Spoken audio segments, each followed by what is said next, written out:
Anchorage Bucs baseball is on the air, and for the first time all season, they aren't in first place. The month of June ends, but the Bucs try to begin a busy stretch against the Chugiak-Eagle Chinooks on a cloudy Monday night.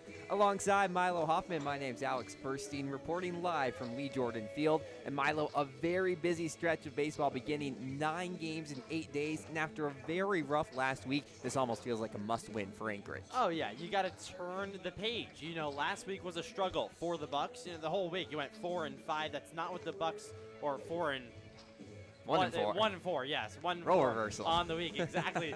But it was just a struggle all around for the Bucs. It's a new week. You got some new players in the lineup that you haven't seen in a little bit. So it's exciting times for the Bucs because, listen, this is a baseball season. You go through highs, you go through lows, and this is just part of the ABL season. They're looking forward to start fresh against the Chinooks. Well, you're probably confused with that record because through the first couple of weeks, all the Bucs did was win. Right. They started off the year 7-1, but now all the way down to 8-5 and a half a game back of first place to the Matsu Miners. The Chinooks, meanwhile, in last place, they've struggled a little bit this year, but this really shows that this is anyone's league, especially after last week's struggles. Well, yeah, when the Bucs came here last week, they actually beat down on the Chinooks with a big win, and that was when Chugiak came in a little bit hot, but now they're back to their cold ways, have lost a couple in a row.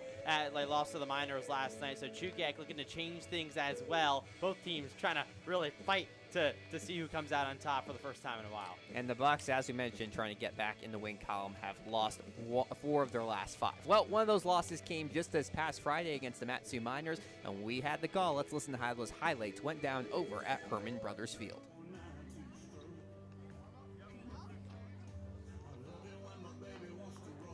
It's an overcast day here in Palmer, Alaska, where it's a battle for first place between the Anchorage Bucs and the Matsu Miners, the two top teams in the ABL meet for the second time this week. Back on Monday, the Miners completed an 8-1 comeback down at Mulcahy Stadium, so there's one thing on the Bucs' mind, and it's revenge.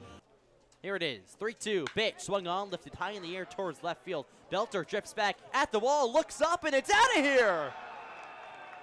An Oppo Taco for Rue, his first bomb of the season, and we're knotted up at 1 apiece here in the second.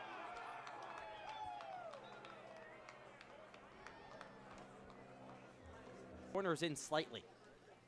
Here's the pitch, swung on, lifted high in the air towards left field. Kai McGarry and Gamel there. Now Gamel calls him off. Throw from center is way off the mark. So it's a sac fly for James McGee. Filter comes in to score, and the Miners once again have the lead. It's 2-1 here in the second. It's over at third, and RJ Rue playing behind Carter Geffrey at first. And that's a balk. That's a balk from Eli Buxton. Cole Funkhauser comes home and touches home. Buxton has his hands in the air. Does not know what happened. Now Joe Silva out of the dugout. He didn't even look like he was close to throwing the pitch for the Miners. Dangerous guy as well. Pitch to him, swung on, hit right side, past Underhill's glove, and into right field. 1 run comes around to score. Right behind him is Geffrey. He's in to score safely as well. That's a 2 RBI single, and the Miners have a 5-1 lead. I think I'm in out there in the bullpen. 2-2 pitch, swung on, hit weakly towards second base. Gamel will come home. Miners give up the run. Throw from Funkhauser's in time to first. But it's an RBI ground out for Grant Haas. And it's 5-2 now, Matsu on top. Long wait, the 1-0. Grounded up the middle, off the mound. It goes into the glove of the shortstop, Herentoni. Touches the bag, throws to first in time. A 6-3 double play. There was some confusion right behind the second base bag. Wasn't sure if they were even going to get 1, and instead they get 2. An excellent play by the shortstop and a major momentum dumper for the Bucs. Righty-lefty matchup, first pitch.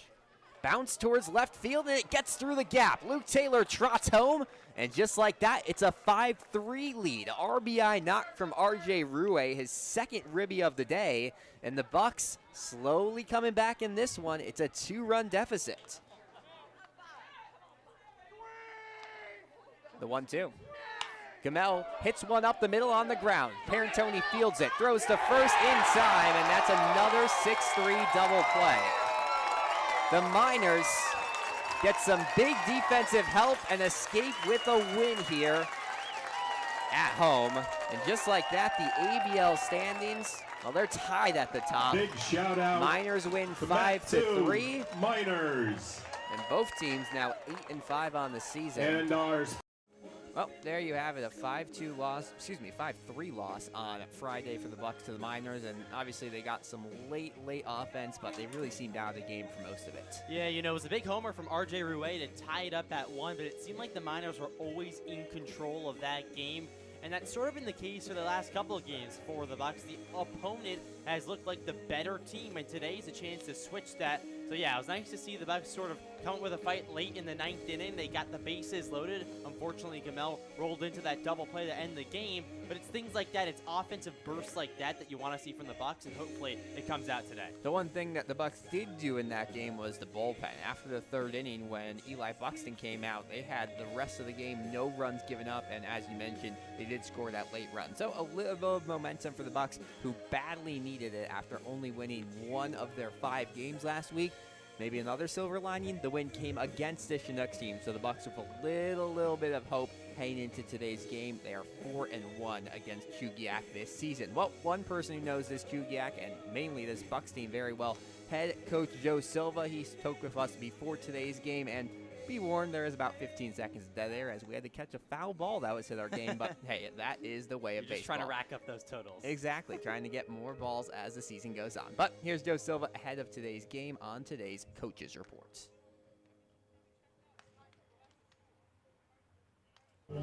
Alex Burstein here with head coach Joe Silva ahead of the Bucs matchup against the Chinooks. Coach, last weekend off of the regular season, getting to anything fun? Yeah, no, I was able to go and see a movie with some of the coaches last night. We saw the new F1 movie with Brad Pitt, so heard great things about it. It's a phenomenal movie. Other than that, you know, laid low, caught up with some family members, so yeah, it's good.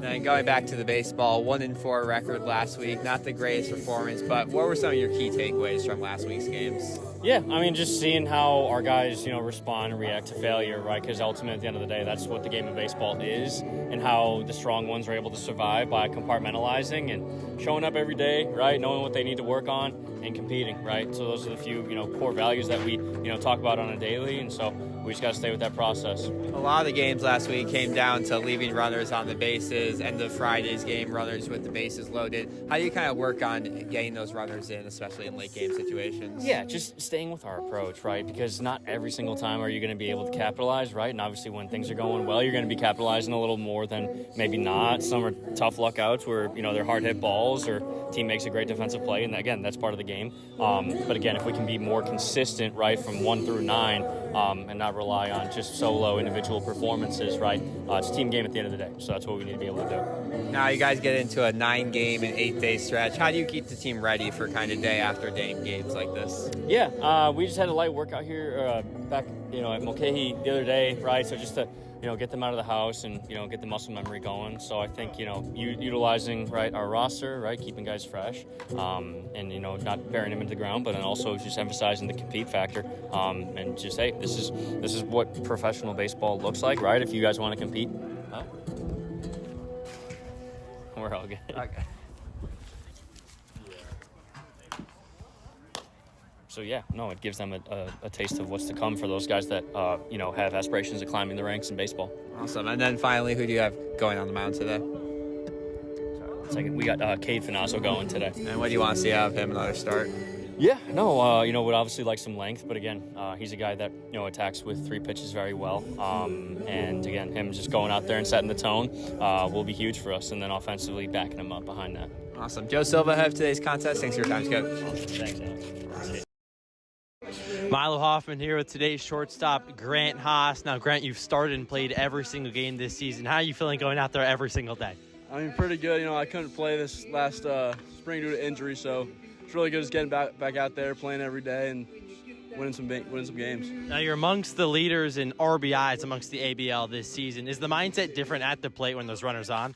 I mean, yeah, you're trying to do whatever it takes to score runs, help us win. So I don't think the mindset changes, but it's just doing a little more to help us win. Now, you're batting leadoff today for the first time. How excited are you to get the tone started against the Chinooks today? Yeah, pretty excited. Always good to start it off, get the tone rolling, and then trying to win a ball game. Now, the team has lost 4 of 5. What do you guys need to do to get back to what you were doing about 2 weeks ago when you're the best team in the league? I mean, I think we just keep doing what we're doing. You know, every team goes through a rough patch, but we can just keep doing what we're doing. We'll get back in the win column. All right, thank you so much, Grant. Yeah, sure.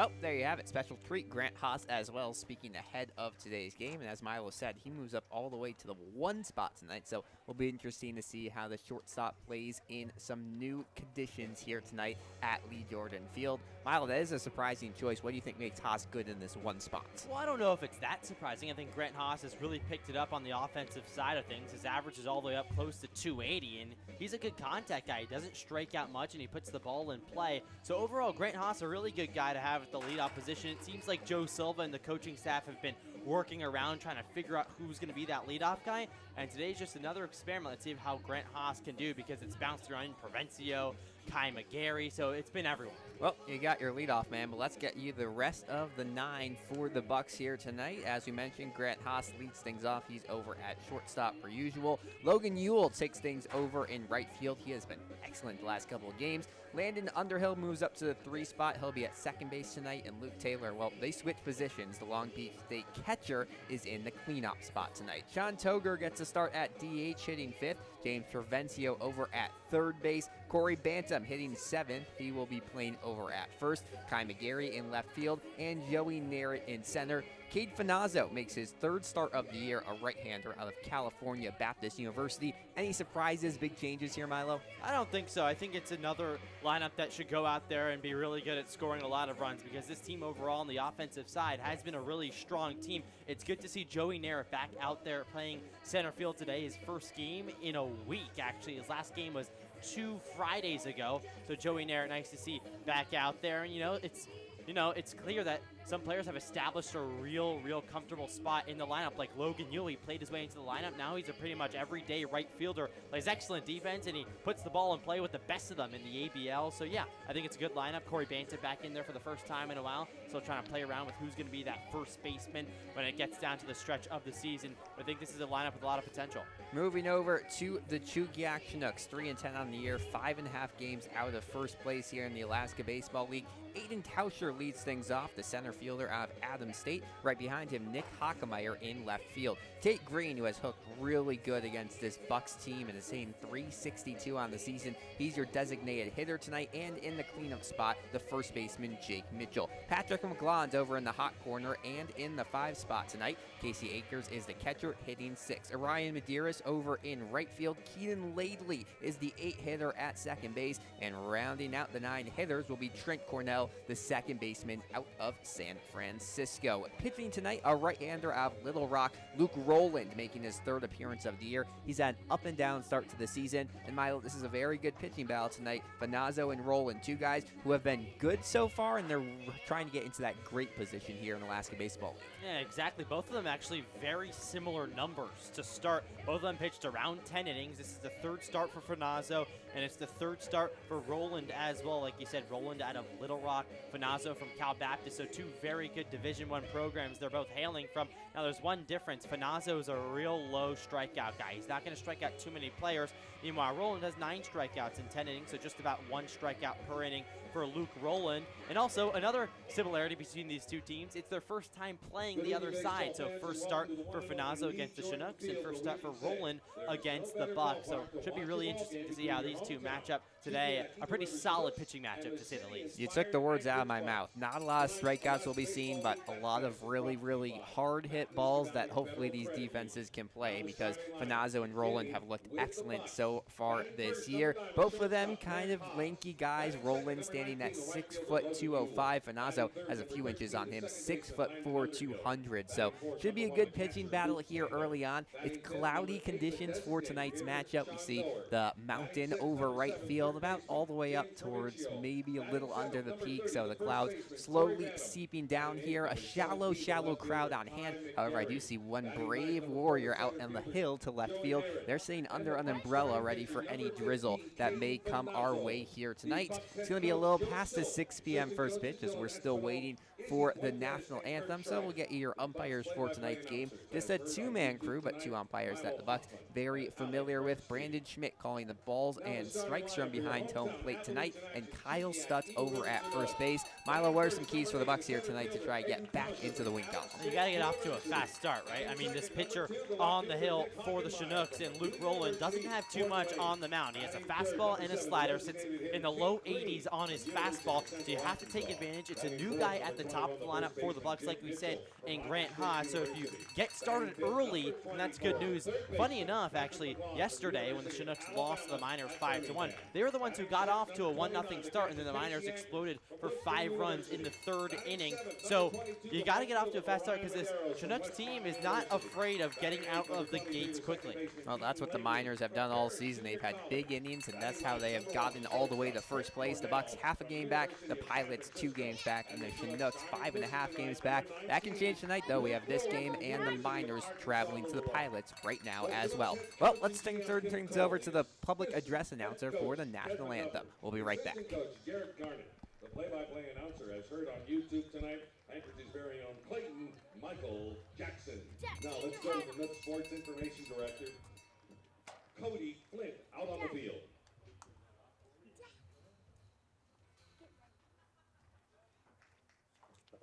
Ladies and gentlemen, we invite you to stand and please remove your hats for the playing of the national anthem.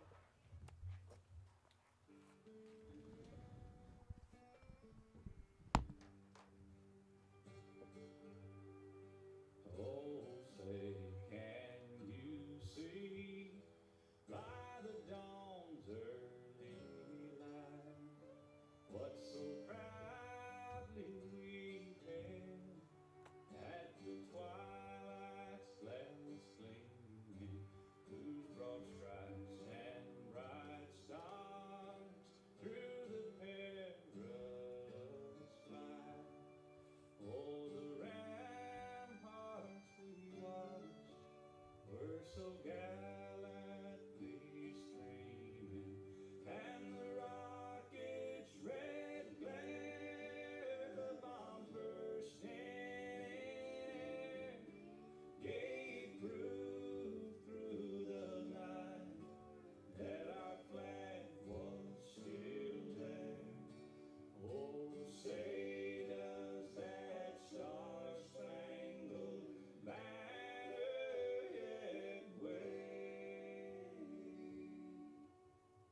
Oh, the land of the free and the home of the brave.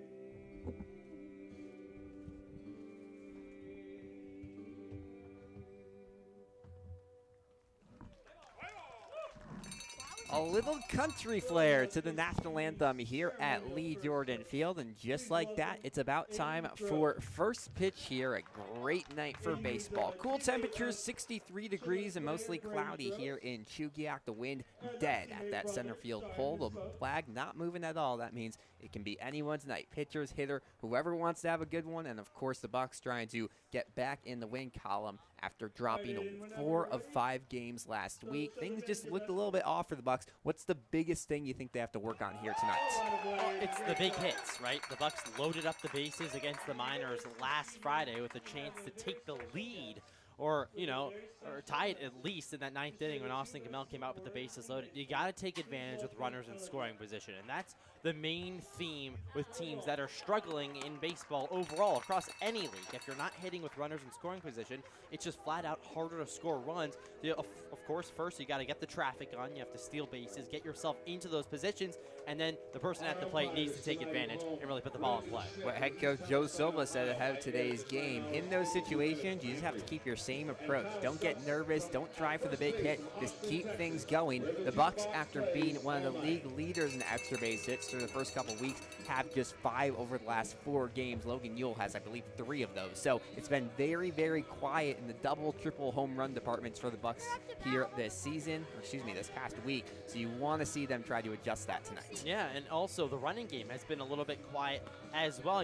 Kai McGarry comes in leading the league in stolen bases with 9, but he only has 1 stolen back over his last 4 games. So he's not taking advantage when he gets on first base nearly as much as he was in the past couple of games. So you'd like to see the running game back, force Casey Anchors, the catcher for the Chinooks, to really throw down to second and third as much as you can. A lot of adjustments to be made for Anchorage here tonight, and they'll try to do it against Luke Rowland, the pitcher out of Little Rock. He did not play much. It was supposed to be his final year of eligibility at Little Rock, but only pitched 1 inning, so he'll likely be going back for another year. But first, he's trying to do some damage in the ABL. Already 10 innings pitched, an 0-1 record, and a 3.48 ERA. Grant Haas, first time we're saying this all season, will be the leadoff man for the Bucs as he steps into the righties' batter's box. Bucs in their road black and white camo uniforms, white pants, and for Haas, it's black and white Nike shoes. Roland sets for the first pitch. Here it comes. That's a fastball that sizzles just right of the zone for a ball. 1-0 the count. Haas out of Central Arizona, where he plays his JUCO ball, trying for a big start to this one for the Bucs. Here's the 1-0. It's a slider, drops outside. Luke Rowland kind of has that sidearm delivery. It's kind of like a 3/4. He hurls his way towards the mound, so not over the top at all. Doesn't have a ton of velocity, but he knows how to paint the corners very well, but he's missed on his first 2 tries. Here's the third pitch. That's a fastball that hits the outside third, and it's a 2-1 count on Grant Haas. Well, it's been quite the journey for Luke Rowland. He started off at Connors State College, was a JUCO All-American in 2023. 2-1 pitch, popped up out of play to the right side. Then after that, he went to Austin P, where he actually played in 4 different games, but had a very, very high ERA, 27 in his 4 appearances. So he decided to hit the portal again, ended up at Little Rock, where we mentioned barely played this season. 2-2. Popped again, foul by Haas, who was battling early on. Rowland's very fidgety on the mound. You Yes, can already tell he he kind of is. hesitates a little bit. You don't exactly know when the pitch is going to come home. He has a very slow windup, but his delivery to the plate has been fast. We'll see how that works when the Bucs eventually get runners on. We've seen a couple balks the last couple of games. 2 balls, 2 strikes. Rowland sets his beige glove at his waist and now steps back and fires the 2-2. That's a slider, just misses low and outside. Great take from Grant Haas, and we go full on the first batter of the game. Haas in his first time leading off this season for the Bucs. We've seen him a lot on the other end as the 9-hitter. Here comes the payoff pitch. That one's down low and outside. Haas flips his bat towards the dugout and takes a walk. There's 1 on to start off the game for the Bucs. That's exactly what you want from your leadoff guy, to work a full count walk, foul off a few pitches. Now Logan Ewell has seen what this guy's to offer on the mound, so really nice job for Grant Haas in his first at-bat as the leadoff man. And that's what you want to see out of a team when they're facing a guy for the first time all season. Take some pitches, that's what Grant Haas does, and he gets a free pass. First pitch to Ewell's a fastball that hits the inside part of the zone for a strike. 0-1 the count. A lot of fastballs here early on of Luke Rowland. That's the #1 pitch the right-hander likes to work with. Lead off of first base by Haas. Here's the 0-1 pitch. This one dribbled softly towards second base, fielded by Laidley, who goes to first in time. It will advance Grant Haas to second base. Ewell just didn't get a great swing on that. It took a couple of short bounces and a nice job by Laidley to field it cleanly on this all-turf infield at Lee Jordan Field. Also nice job by Laidley to recognize the situation and not force that throw to second, because Grant Haas is practically there by the time he fielded that slow dribbler. So smooth play, heads up to just go to first. So there's 1 on now, 1 away for the left-handed hitter Landon Underhill out of Dallas Baptist University. First pitch. It's hit high in the air towards center field, drifting back. Aiden Tauscher, he'll settle right in front of the warning track, make the grab. Haas tags up, he's on his way to third base safely, and there's a runner in scoring position 90 feet from home off the sacrifice fly from Landon Underhill. Yeah, moved Grant Haas over, and that's big because now with Luke Taylor up, it's a prime situation to bring this first inning run home. Now, of course, Haas at second, he'd still probably come around to score, but here there's a lot of space behind the dish, so a possible wild pitch could bring home Haas as well. Taylor catching tonight. First pitch, fastball down the middle of the zone for a strike. 0-1 the count. Taylor probably will want that one back. He's a strong hitting catcher DH player for this Bucs team, but a little bit of a slump. Had a week last week at the plate. Here's the 0-1. Slider hit on the ground towards second base. Lately fields cleanly and throws to first in time. So a pair of 4-3 putouts. Grant Haas is stranded at third base. No runs, 1 hit, no errors, and 1 runner stranded here in the top half of the first. We'll go to the last of inning number 1. Still scoreless here at Lee Jordan Field. Don't go anywhere. This is Anchorage Bucs baseball.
Back here at Lee Jordan Field, scoreless as we head to the bottom of the first inning, and Cade Finazzo throwing his first pitches of the day, the right-hander out of California Baptist University. Let's set the defense for the visiting Bucs. As you mentioned, Finazzo firing on the mound.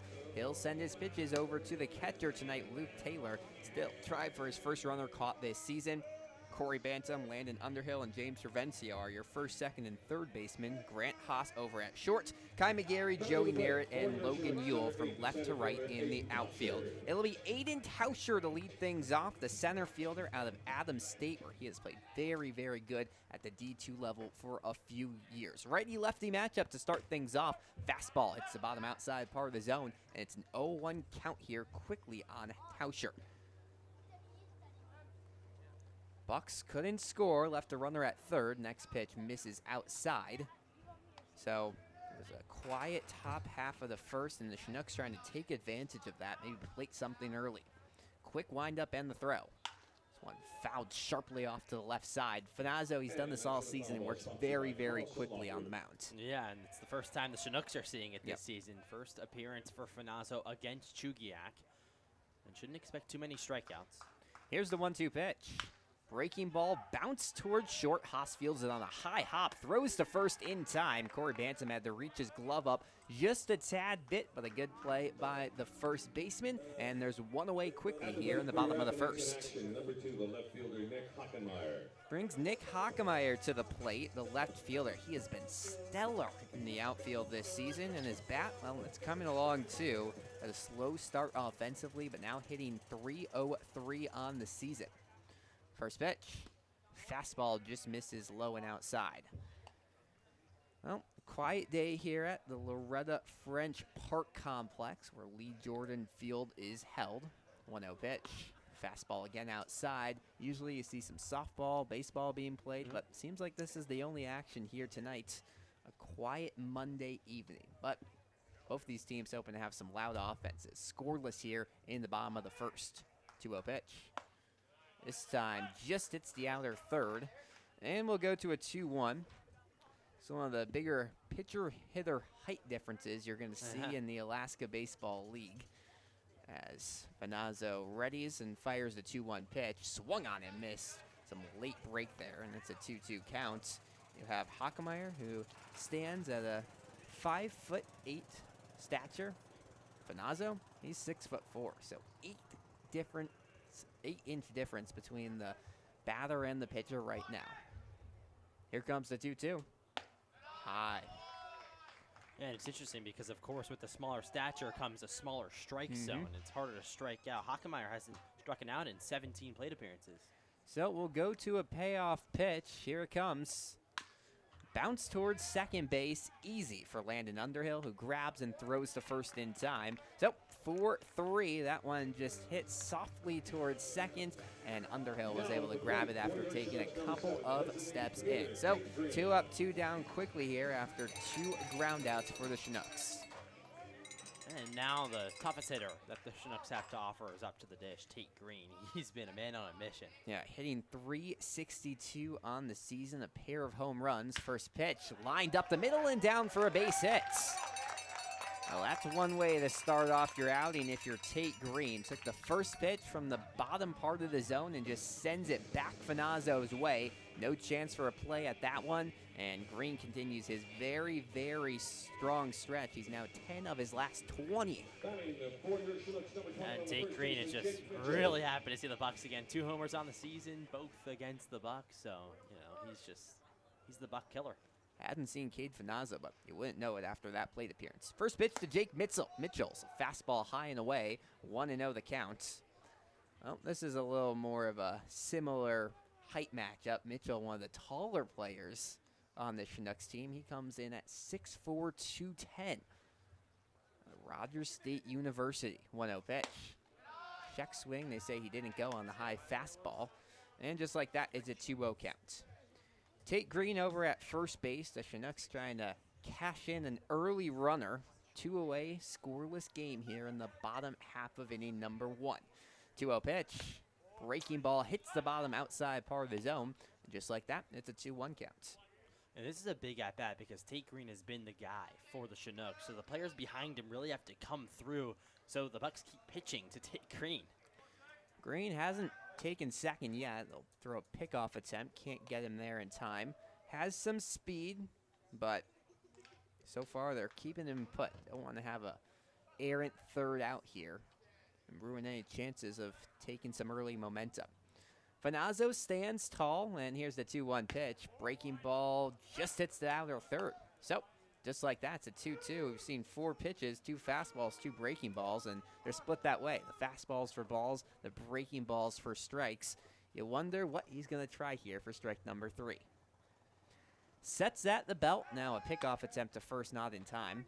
I like how Corey Bantam viciously tags Tate Green as he dives back. You don't see that too often. He's really trying over there. Well, Bantam's trying to make the most of his time over here at first. Has not been a consistent part of this lineup at all this season. Finazzo checks on the runner at first base. Now readies. Here's the 2-2.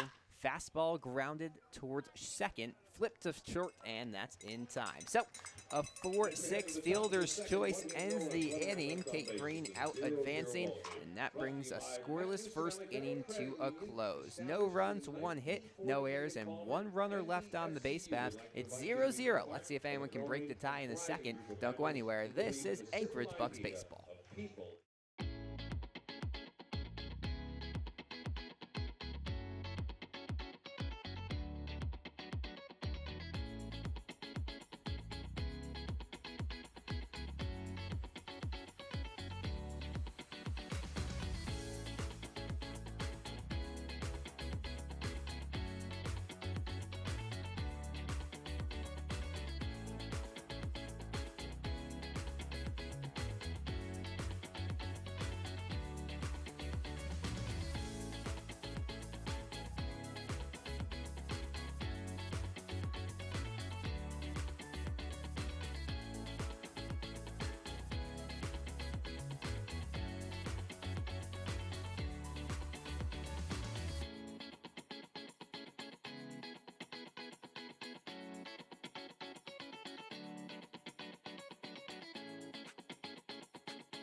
Back here at Lee Jordan Field alongside Milo Hoffman, my name's Alex Burstein. Scoreless as we head to the top of the second. And the Bucs send their 5, 6, and 7 hitters to the plate, beginning with the left-handed designated hitter, Sean Toger. He waves his bat in the air, readying for the first offering from Luke Rowland. Here it comes. Slider just hits the outside part of the zone for a strike, 0-1 the count. Rowland very, very impressive in the first inning. Gave up one hit to lead off to Grant Haas and then worked out of the jam. Here's the 0-1. Another breaking ball hits the bottom part of the zone, 0-2 the count. Toger's not someone who's been a super consistent hitter for this team. He's hitting .333, but in limited time, just 6 at-bats last week. Here's the 0-2. One grounded sharply towards first in fair territory, gloved by the first baseman Mitchell, who gets there in time. That was about a foot from going foul, but Mitchell reaches out his left hand, grabs it before it heads into foul territory, and beats Toger to the bag. That was a hard hit ground ball, so a really nice job by Mitchell to keep it in front of him. He's reenacting the play right now. I'm looking at him over at first, so nice nifty move by the first baseman. Another lefty coming to the plate in James Provencio. He's over at third base tonight. His usual position, first pitch.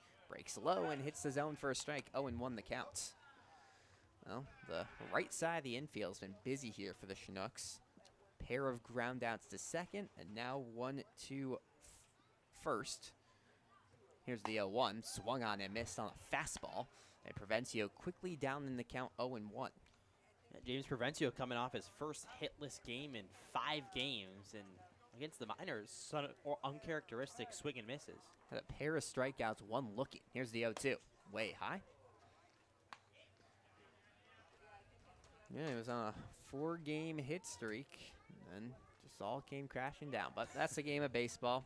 You can restart another one. Bucs lost a couple of hitting streaks in that one, so trying to start anew today. Here's the 1-2.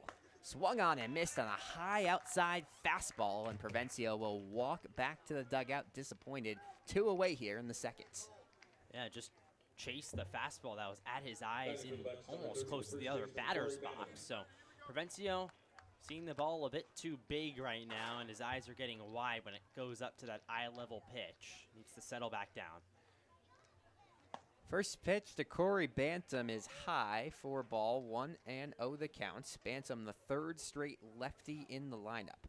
Bucs still searching for hit number 1 on the day. Grant Haas, the lone runner to reach. Here's the 1-0. Check swing, doesn't matter. It hit the zone right above the waist of Corey Bantam, and it's a 1-1 count.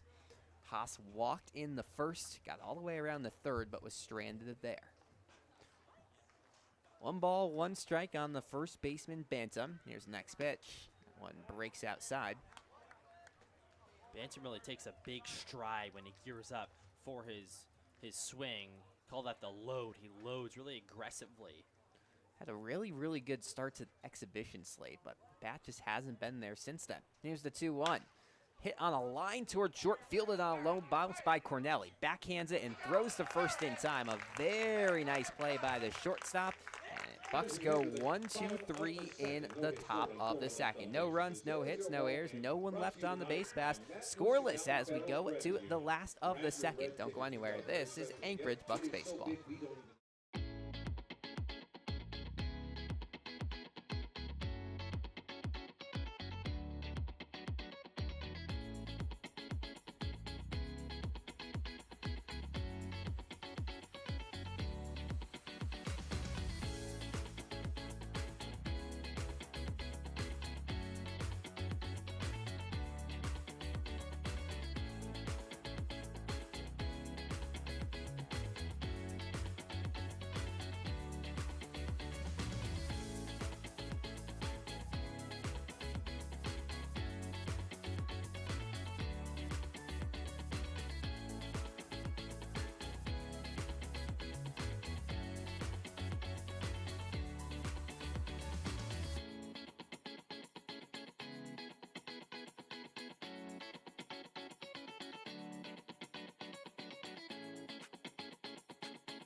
Back here at Lee Jordan Field, scoreless heading to the last of the second inning. Chinooks had some offense in the first, got a single from Tate Green with 2 outs, but couldn't do anything with it. Jake Mitchell, a fielder's choice to bring that inning to a close, and that means it's Patrick McGlaughlin's turn to get something going for this Chugiak team. trying to break out of a 3-game skid. First pitch from Cade Finazzo's a fastball high and outside. Third inning of work for the right-hander out of California Baptist University. Just wrapped up his freshman year. Here's the 1-0. Breaks outside. McGlon to be followed by KC Anchors, Ryan Medeiros in the hole for this Chugiak team. 2-0 offering. Hits the bottom outside part of the zone on a fastball. Nice paint there from Cade Finazzo. And he's back in this count, now down just 2-1. McGlon hitting 286. Next pitch, swung on and missed, some late movement, and we'll go to a 2-2 count. Finazzo having the most success here with that bottom part of the zone. That's how he's gotten both of these strikes. Quick set and the pitch. Swung on and missed on a pitch almost in the dirt. Luke Taylor will throw the ball around the horn, and there's 2 away. Get McGlon chasing for the first strikeout of the game from Cade Finazzo. McGlon's a guy who's bound to strike out. That's his 9th of the season, only 7th of the season for Cade Finazzo, but just nasty stuff on the slider, down and away. He's looked real sharp. Casey Akers at the plate. First pitch to the catcher, swung on and missed on a low outside pitch again. So this fastball, the Chinooks kept just guessing at it. Yeah, you mentioned not a lot of strikeouts for Finazzo, but working early. 0-1 pitch breaks into the outer part of the zone. Probably would have gone as a strike either way. Check swing there from the catcher out of Lipscomb, and he's quickly down 0-2. Next pitch, inside. Finazzo's working so quickly here. These batters look barely ready for the pitch. They're getting right back into the box, and then another pitch is coming their way. A little longer wait from Finazzo here, and the 1-2. Breaking ball popped up right field. Logan Ewell is just moving slowly. He should have a play, and he gloves it for out number 2. So now a strikeout, but an easy out for Cade Finazzo, and there's 2 away quickly here in the second. And that's Finazzo's first flyout of the day. 3 groundouts back in the first, a strikeout. He's doing everything he can, getting his defense involved. About as good a start as you could ask for so far. It's up to Orion Medeiros to keep the inning going, the right fielder. First pitch. Fastball hits the outside part of the zone. 1-0 the count. Playground out beyond center field. Some kids both playing and watching this game. Here's the 0-1 count. Bounces in front of home plate. Luckily, no one on. A lot of cars in the parking lot, and a decent crowd has filed in. When these teams last played 2 games ago, it's pretty quiet. Just 221 fans, about 400 less than 2 meetings ago. 1-1 breaking ball, check swing. He went around, and it's quickly a 1-2 count here on Orion Medeiros. 2 away here in the bottom of inning number 2. A scoreless ball game between the Bucs and the Chinooks. 1-2 pitch. Fastball just misses outside. Luke Taylor had shifted his body all the way near the other batter's box. Tried to get Medeiros to chase, but they couldn't. Instead, it's a 2-2 count. The next offering, that one low and outside. Chinooks dugout getting loud for the first time tonight, trying to put some juice into their team. Just 1 hit through the first 6 batters. We'll see what number 7 does on the payoff pitch from Finazzo. Swung on and missed. Strike 3 on a low outside fastball. Cade Finazzo with a pair of Ks in his 2nd inning of work, and the Chinooks go down in order. No runs, no hits, no errors, and no one left on the base paths. Still scoreless moving to inning number 3. Don't go anywhere. This is Anchorage Bucs baseball.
Hope you like defense, because that's all we've gotten through 2 innings here at Lee Jordan Field. Scoreless between the Anchorage Bucs and the Chugiak Chinooks. The Bucs heading to the plate for the 3rd time today, trying to get something working with their 8, 9, and 1 hitters. Kai McGarry readies in the righty's batter's box, waves his bat high, and the first pitch, he shows bunt, pops it up left side, and just sailors foul.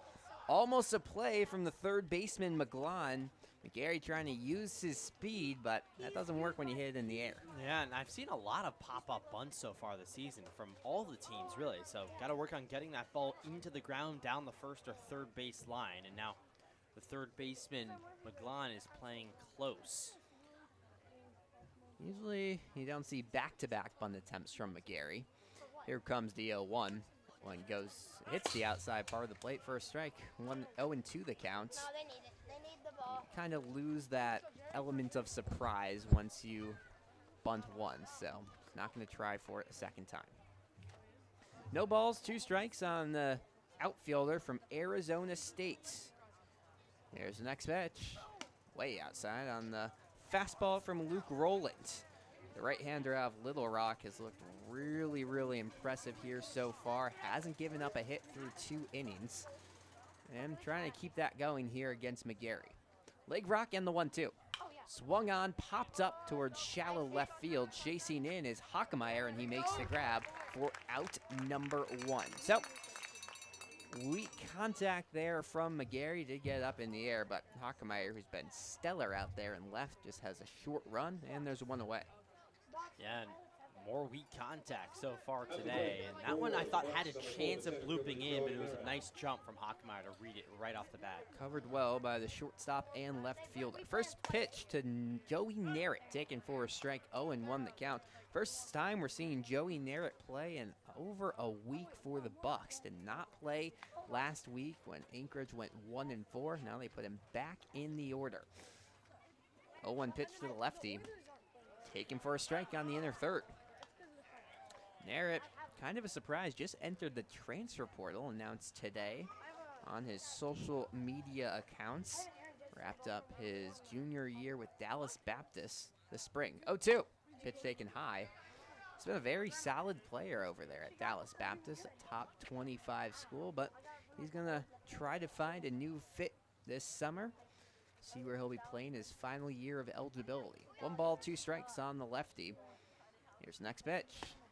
Fastball taken, strike 3 on the bottom outside part of the zone. Joey Narrett steps back to the dugout. That's now 2 Ks on the day for Rowland and 2 away in the top of the 3rd. Yeah, that's just a fastball caught Narrett frozen on the outside corner. So Narrett now dating back to the last game he played is in a little bit of a slump. Both pitchers with a pair of strikeouts.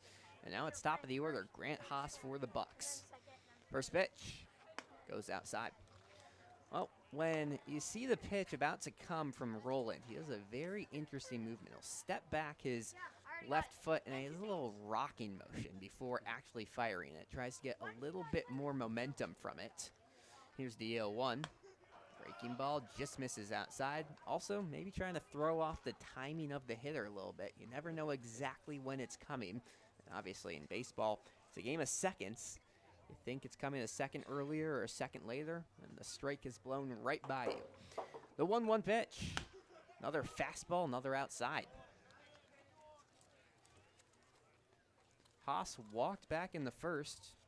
Made a nice trip around the base paths all the way to 3rd base where he was stranded when the inning came to a close. 3 balls, no strikes on the right-handed shortstop. Next delivery. This one's a fastball down the middle. No doubt about it. Haas just had to wait, as makes sense, with a 3-0 count. So he'll stay alive, still a hitter's count, but now 3-1. Next pitch. Haas takes outside. That's a 5-pitch walk. 2 at-bats in 3 innings for Grant Haas. Both of them have gone long, and both times it's ended with a walk. Good plate patience from number 9. And Grant Haas has been the only base runner so far today for the Bucs, and Anchorage still looking for their first hit of the game. Not something you commonly say with this Bucs team. They're usually finding their offense going early. Another lefty in the batter's box, Logan Ewell. waves his black bat in the air with his blue batting gloves. And the first pitch hits the inside part of the zone. 0-1 the count. And a nice slider. So really tight on the inside portion of the plate against the lefty. Pretty much only a fastball and a slider here for Roland. Runner over at first base, the 0-1, high and outside. That's now back-to-back pitches that Roland has lost his hat. Yeah. You see that for John Witt on the Bucs side. It did. And it usually works for him because it means he has a lot of True. velocity and is going for strikes. Mixed results here for Roland on the no hat pitch. Maybe that's a new one he's trying to invent. It's not the wind. The wind is dead out there in center field. 1 ball, 1 strike on Logan Ewell. Runner takes towards second. Pitch is high and outside. Throw down is off the glove of the shortstop Cornell. And safely aboard into second base is Grant Haas. You know, that probably would have been an out at second base if Cornell somehow made that scoop. It would have been a really nice scoop, but it was a bullet from Anchors, and probably in time, just the bounce got away from Cornell. Yeah, it looked for a second like that was going to be an easy third out. Instead, there's a runner in scoring position with a 2-1 count on Logan Ewell. He rests his bat on his left shoulder. Roland's going to check on the runner over at second base. Now turns his attention towards home and fires. Popped up, shallow left field. Once again, it's Hockemeier's job. And once again, he makes the grab. So, 3 away quickly here in the third. No runs, no hits, no errors, and 1 runner. It's Grant Haas again, left on the base task. This time, he's over at second base. Still scoreless here at Lee Jordan Field. We go to the last of the third. Don't go anywhere. This is Anchorage Bucs Baseball.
Let's go to the last of the third. Still scoreless here at Lee Jordan Field between the Bucs and the Chinooks. A cloudy Monday night of action here, but it's been very, very fun baseball so far. And the Bucs just hoping their defense can continue to hold against this Chinooks team. It'll be the 8, 9, and 1 hitters for Chugiak here in the last of the third. First pitch, swung on and missed. A monster swing from Keaton Ladley, but he's a little late on the breaking ball. 0-1 counts. Oh, yeah, he had eyes for the parking lot on that swing out to right. Ladley adjusts his helmet, now awaits the 0-1 offering. Here it comes. Another breaking ball, this time it's low. Ladley, his first plate appearance of the year. He's really struggling at the plate so far. Hitting .043, a singular hit coming back on June 23rd. 1-1. Hits that into his foot. He does not get cheated No. from the couple of bets that we've seen so far. My goodness. It's 1 and 2 quickly on the second baseman. Paris Junior College. He'll be playing at Central Arkansas next year. 1-2. Fastball swung on and missed. Ended up near the dirt. But that will be another strikeout for Cade Finazzo. 3 of the last 4 batters retired via the K. And there's 1 away in the third. He's trying to prove Milo wrong, who keeps on bringing up that strikeout number. I think it's just that the Chinooks are a team that strikes out a lot, too. So you got someone on the mound that's dealing. We're going to be bound to strike out a lot.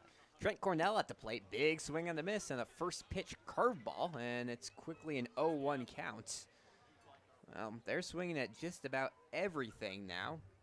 Cornell may be a guy who can wake up the offense. 0-1 pitch, another breaking ball, another swung on and missed. So it's 0-2. He's the 9-hitter, but has hits in 3 of his last 4 games. So his bat slowly finding its way.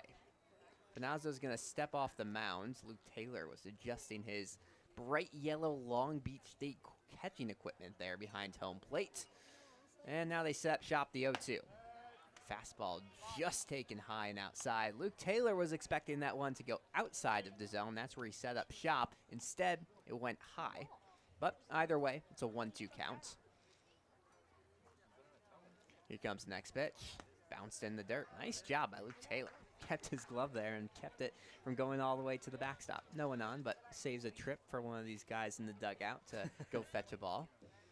Want to conserve energy. It's a pitcher's duel here. 2 balls, 2 strikes, 1 away. Next pitch. Fastball just misses outside. Finazzo looks up at the sky in disappointment. He had already stepped off the mound trying to do his victory lap. Instead, it's a full count on Trent Cornell. Well, home plate umpire Brandon Schmidt exchanging words with, I believe, the Bucs dugout. They were not happy with that ball call. Either way, the payoff pitch. Breaking ball taken outside. So after a couple early chases from Trent Cornell, he takes his free base for just the 3rd base runner of the day here for the Chinooks.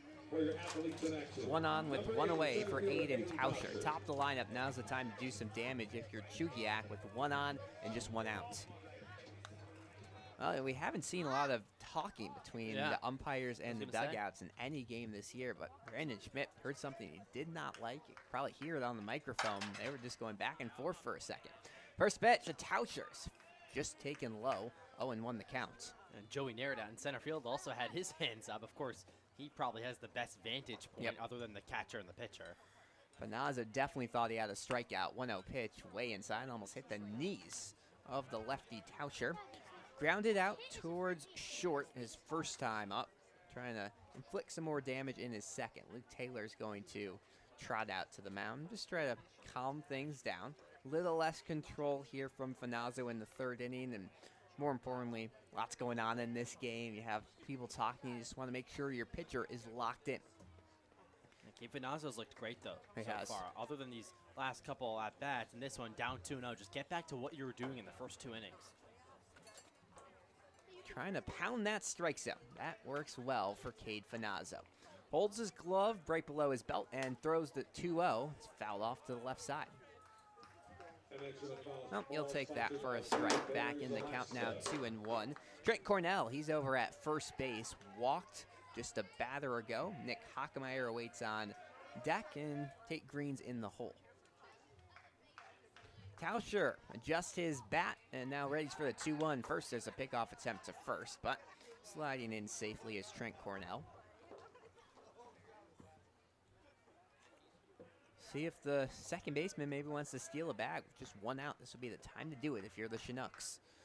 Here's the 2-1 pitch. Runner takes. It's down in the dirt. Taylor can't get a good hold on it.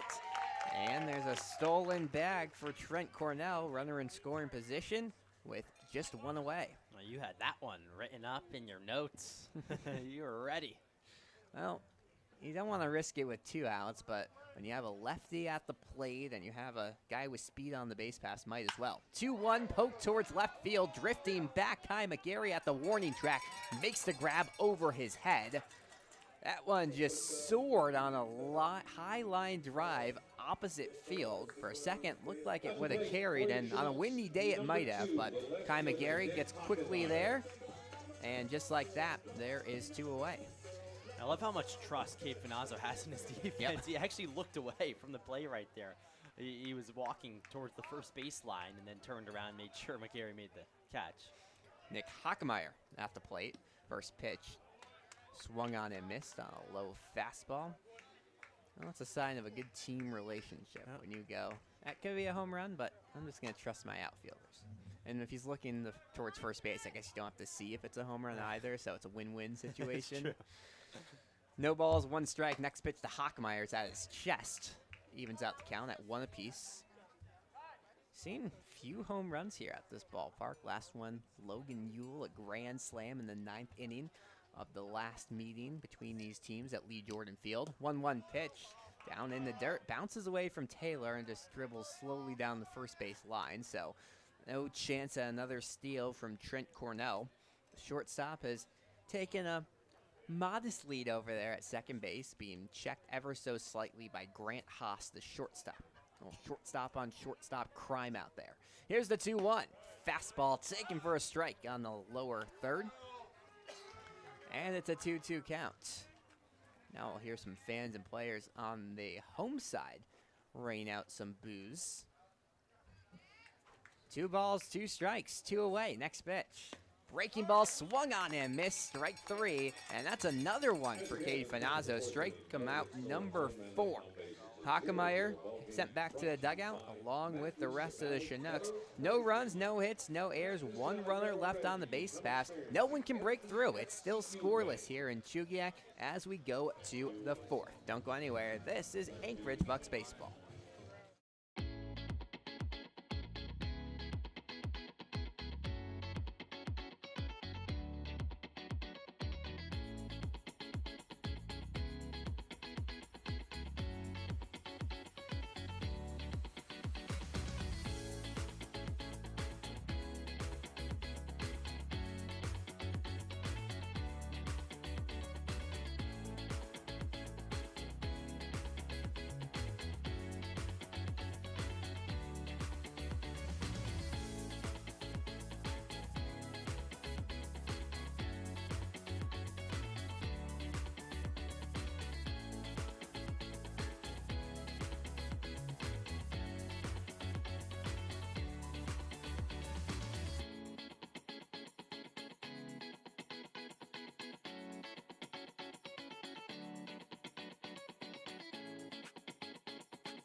To the 4th inning we go here at Lee Jordan Field. You guessed it, still scoreless between the Anchorage Bucs and the Chugiak Chinooks. No one can break through. Bunch of zeros on the scoreboard.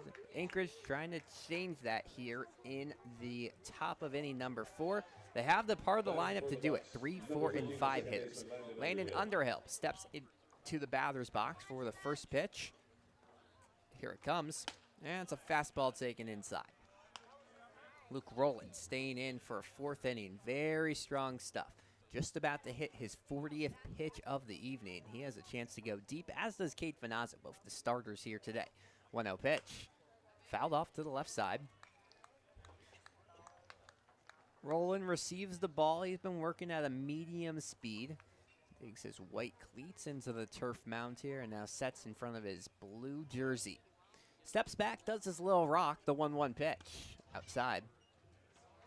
Chugiak in their home uniforms.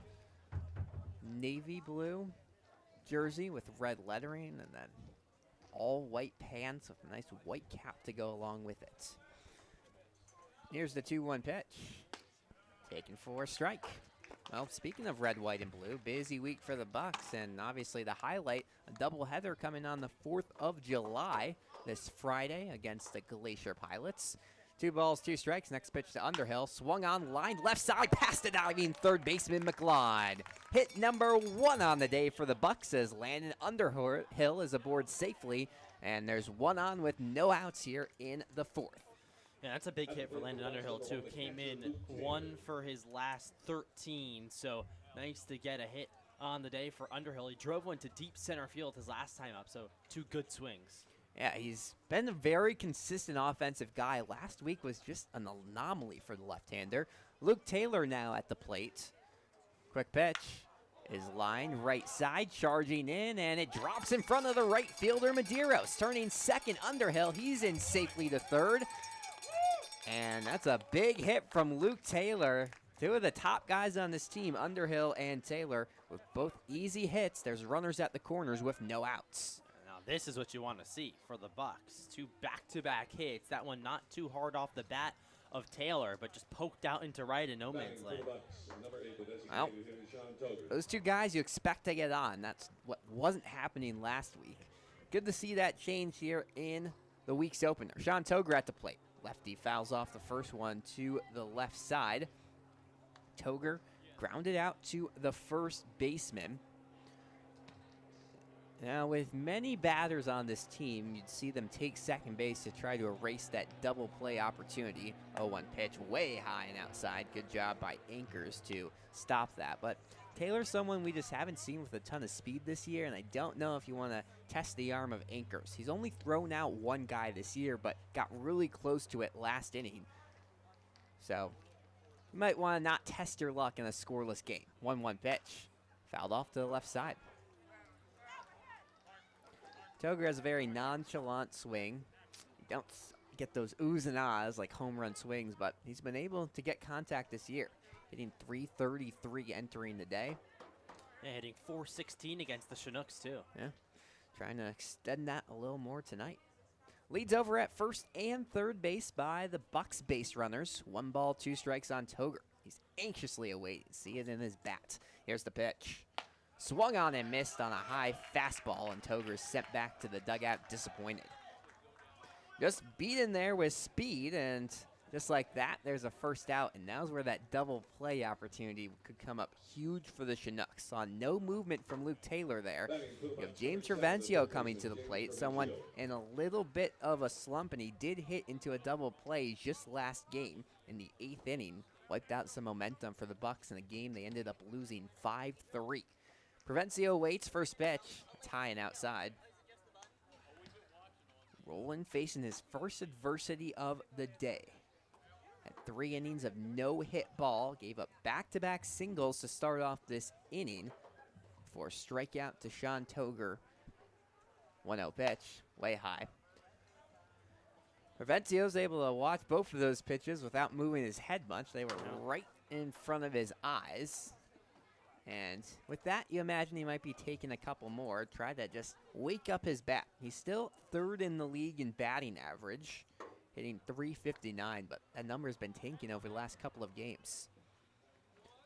2-0 pitch. Taylor takes towards second, fouled off by Travencio. And that's probably the smartest decision if you were the Bucs. Try to do a little hit and run. So get Taylor in movement, but also try to give him a little boost. Maybe see if Travencio can put something in play and get 2 runs to score.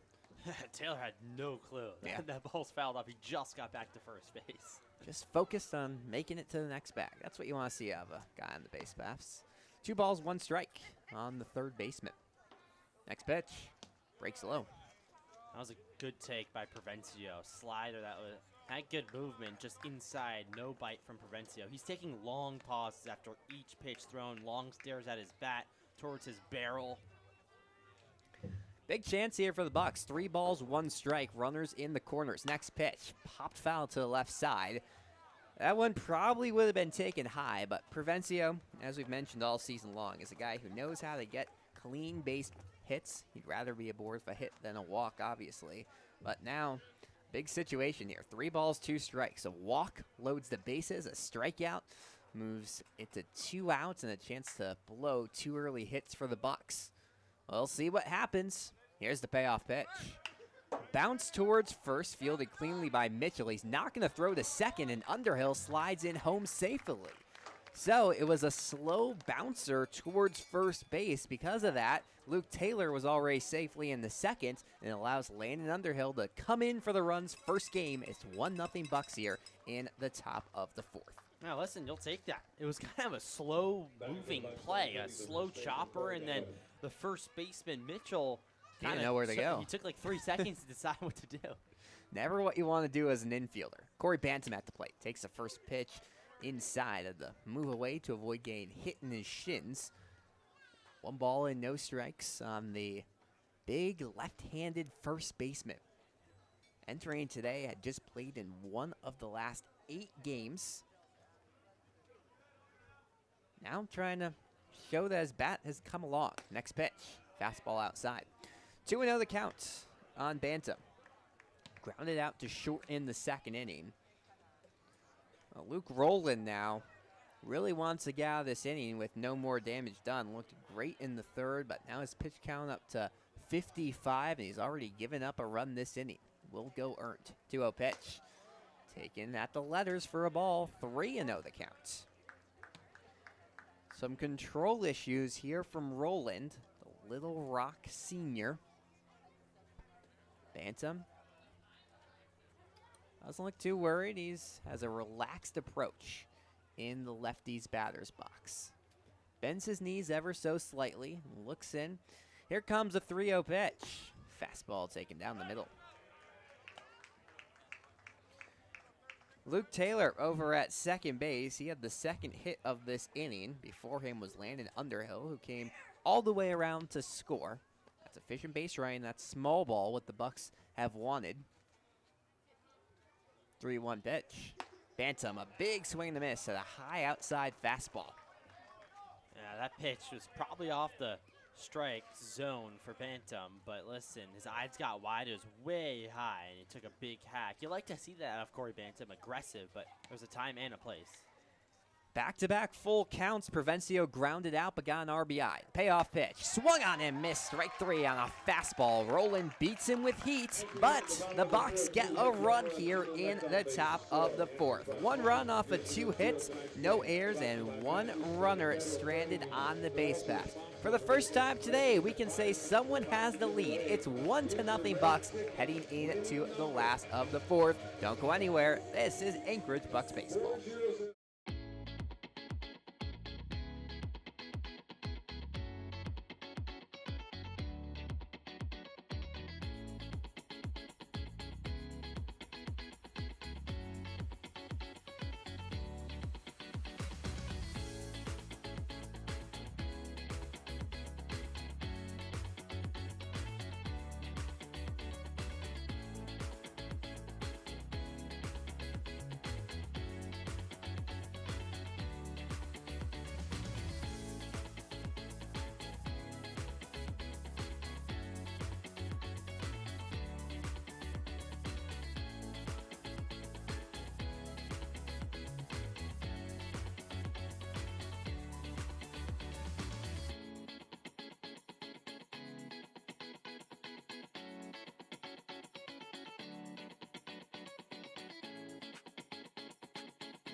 Back here at Lee Jordan Field, it's a 1-0 lead for the visiting Bucs over the Chugiak-Chinooks here on a cloudy but overall fairly good day for baseball here in Chugiak. Cade Finazzo stays in for a 4th inning of work. First pitch from the right-hander is a fastball just dribbled foul back by the 3-hitter Tate Green.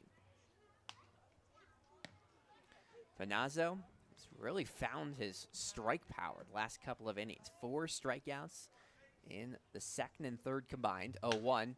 Grounded sharply towards short. Haas comes in, makes the play, and throws to first in time. Haas with that big charging motion just stuck out his glove on the ground. It wasn't taking many hops and darts it across to Corey Bantam in time. So 1 away here quickly. The Bucs have retired 6 of the last 7 batters. The lone reach, a walk by Trent Cornell back in the third. Haas is really comfortable coming in on the ball, and he charges everything with such finesse. Jake Mitchell at the plate. First pitch popped up. This one towards center field. Joey Narrett barely has to move and makes a grab for out number 2.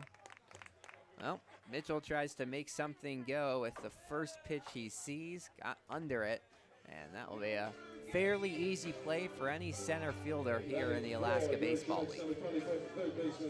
And, I mean, Finazzo is on the brink of a, 2-minute inning? Yep. First pitch to Patrick McGlon, taken low. Well, that's what you want for your pitcher because the Bucs would love if Finazzo can give you another long outing. Here's the 0-1 pitch. Breaking ball swung on and missed, and it's an 0-2 count. As the summer goes longer, the players having higher and higher pitch counts they can go to. Here's the 0-2 pitch. Breaking ball in the dirt. You can tell Finazzo's feeling it, just getting the sign and going. The second he gets the ball, it just now took a second to touch the dirt on the mound, but now he's ready again. 1 ball, 2 strikes. Next pitch. Fastball fouled back. Hopping up there. And that Chinook foul ball sponsored by JR Septic Pumping. Finazzo trying to become just the second pitcher all year to go 5 innings for the Bucs. Jamie Robertson did it last week against this Chinooks team in a 14-3 win.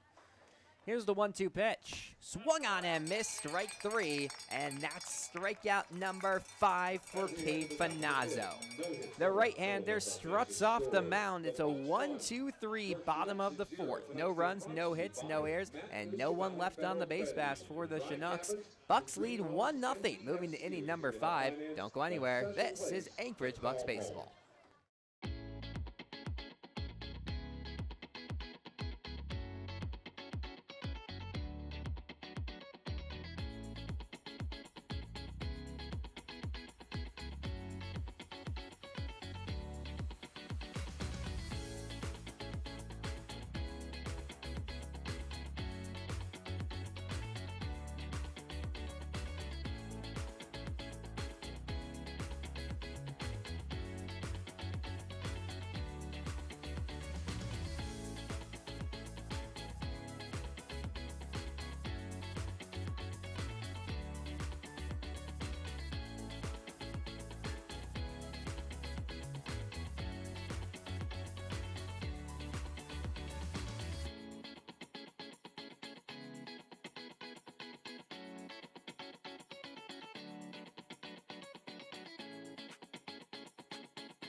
To the 5th inning here in a pitcher's duel at Lee Jordan Field. Bucs leading the Chinooks 1-0. The starter, Luke Rowland, stays in the game for Chugiak. Gave up 2 hits and 1 run in the 4th, but trying to get back on track here in inning number 5. The right-hander rocks and fires. It's a slow-moving slider, and it just ekes foul. Oh, excuse me, just ekes low. It's a 1-0 count on Kai McGarry. McGarry flew out to left field his last time up. Fastball misses outside. 2-0 the count. Broke an 11-game hitting streak last game.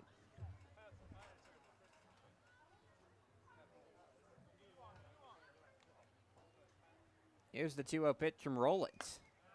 Fastball taken on the bottom outside part of the plate. McGarry has been pretty patient here today.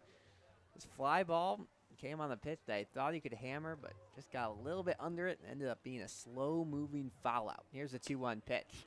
Another fastball misses low and outside, and McGarry ahead in the count 3-1.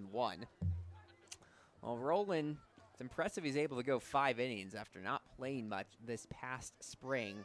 Just 1 inning pitch for Little Rock. Here's the 3-1. That one hits the outside part of the zone. Wow. Kai McGarry is stunned at that one. The catcher, Casey Anchors, had moved a little bit to his right. Looked like they were trying to get McGarry to chase. Instead, they say it just hits the outside part of the zone, and it's a full count. Here's the payoff pitch. Swung on and missed on outside fastball. And Kai McGarry sent back to the dugout with a strikeout. The 4th of the day for Rowland. Yeah, I think that's actually 5 on the day for Rowland. So, I mean, we were just so wrong coming into this game. I know, said there was not going to be. Yeah. Well, I mean, you have Rowland, who's gone from 10 to now 5. Yeah. First pitch inside to the 9-hitter Joey Narrett. And then even more impressively, you have Cade Finazzo, who had 6 on the day and 5 today. Yeah. So he's doubled his total. Pitcher's getting more comfortable. 1-0 pitch. Narrett half swing, fouls it off to the left side. This is an at-bat you want to see Joey Narrett come through, make good contact, put the ball in play, because when he's on the base paths, he's a real big threat to go. 1-1 pitch, way outside as Roland loses his hat again. Early in the season there, it was up on the stolen base standings, and the Bucs really owned that for the first 3 weeks of the season or so. Now, Kai McGarry, the only Buck on the leaderboard with 9. Isaiah Perito, who's not playing in today's game for the Chinooks, is at number 2. Next pitch, inside, that hit the waist of Joey Narrett, just bounced directly off. That shows you how strong he is, and he'll walk his way down the first base with a hit by pitch. Yeah, I think that was just like the waist and quad area. Yeah. You could hear it just hit the muscle. So listen, got his way on base. He's a strong guy, doesn't look hurt at all. He'll gladly take the reach, his first time in over a week playing. And now it brings the top of the lineup, Grant Haas, to the plate with 1 away and 1 on. Here's the pitch. Popped up towards center field.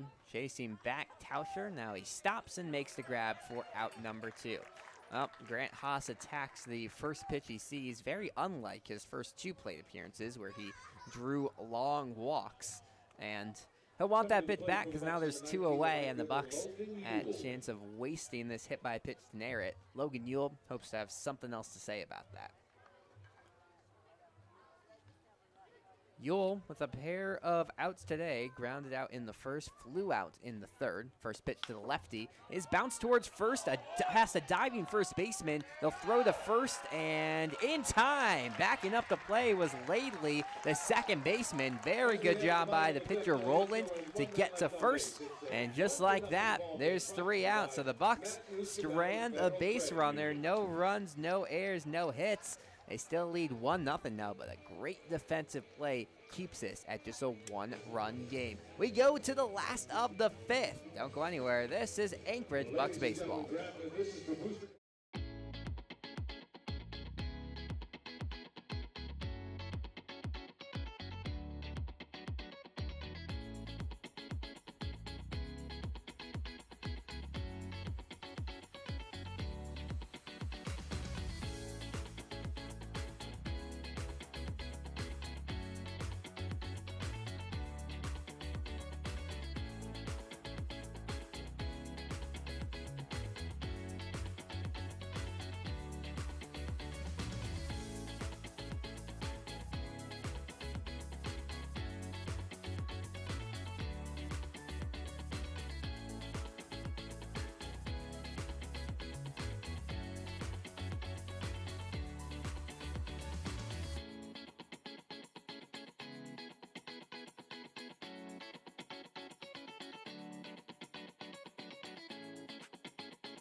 We go to the bottom of the 5th here at Lee Jordan Field. It's a 1-0 Anchorage lead, much to the thanks of the right-handed starter, Cade Finazzo. He has been excellent through 4 innings of pitching, and he'll stay on for a 5th. Why not? To face off against the 6, 7, and 8 hitters. Casey Ankers starts things off. First pitch to the catcher. Bounced foul hard to the left side, and he'll go down in the count 0-1. Ankers out of Lipscomb. He's been a solid defensive catcher this year. Has just struggled with throwing guys out. 1 for 14 on the season. Finazzo readies the 0-1. Line left side, down for a base hit. Kai McGarry chases over to stop it from going to the wall, but that's a very, very hard hit single from the catcher Ankers. There's 1 on with no outs here for the Chinooks. Turned down one of the early pitches, and there's no chance of anyone getting there. A high line drive. It hits down in left field.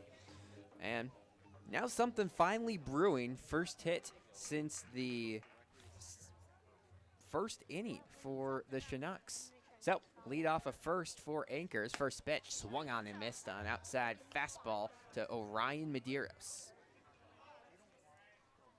That was the epitome of a line drive right there. One of the favorite hits for a lot of guys. Here's the 0-1. That one goes low because If you hit in the air, it can go a long way, but you have a good chance of being caught. Ground outs, I mean, anything on the ground is easily playable, but line drives, it's just so hard to get a good play on it if you're in the field. So Casey Anchors, who was just hitting 143, will be very happy with that. 1-1 pitch, inside fastball to Medeiros. He's trying to reach for the first time today. Struck out back in inning number 2. The right fielder out of Westmont. Big opportunity here. No outs. Tying run aboard for the Chinooks. Inning number 5 here. Bucks lead 1-0. 2-1. Way in front of the plate. Bounces, but luckily Taylor is there to catch it with his gear. And it looks like Luke Barch is getting warm in the bullpen, just playing toss right now, but the first stirring we've seen of the day for the Bucs.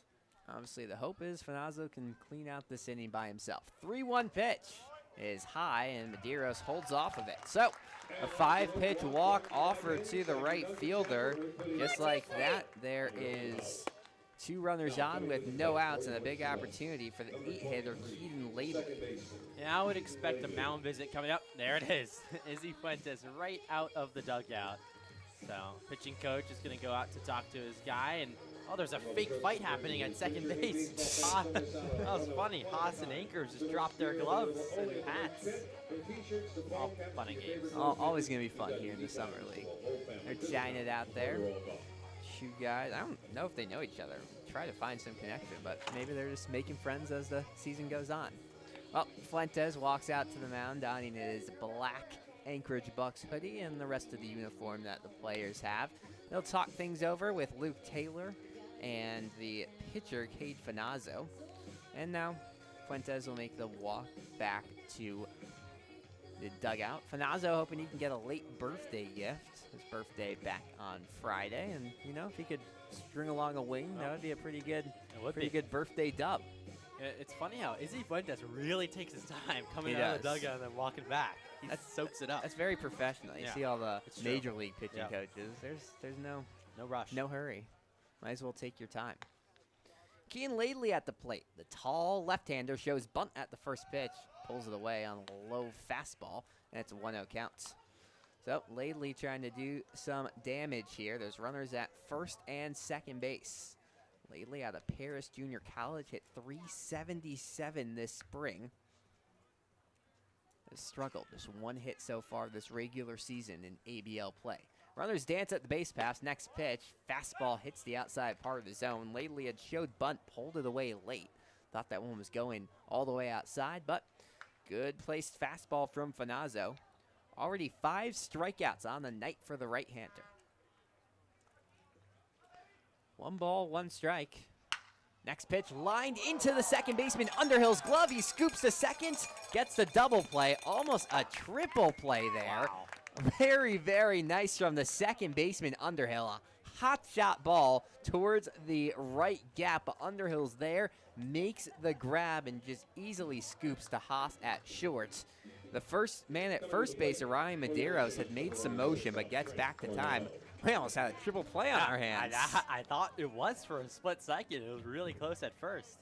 So that's a big, big momentum shift here for Cade Finazzo. Now there's 2 on there's 1 on with 2 away. As first pitch swung on and missed by Cornell. Ball gets away from Taylor. And aboard safely in the second is Ryan Medeiros on the stolen base. Still a runner in scoring position. Now 2 away. It's not a double play you see often. Here's the 0-1. Swung on and missed. And it looked like a normal double play because it was a line drive, and then Underhill tossed to Haas, who treated it like a normal double play and threw back to first, but the runner was already at first.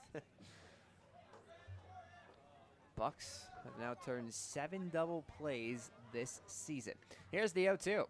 Breaking ball called, strike 3 on the bottom outside part of the zone. Ring up another one, Cade Finazzo. That's now 6 strikeouts on the day. He's doubled his season total in just 5 innings of work tonight.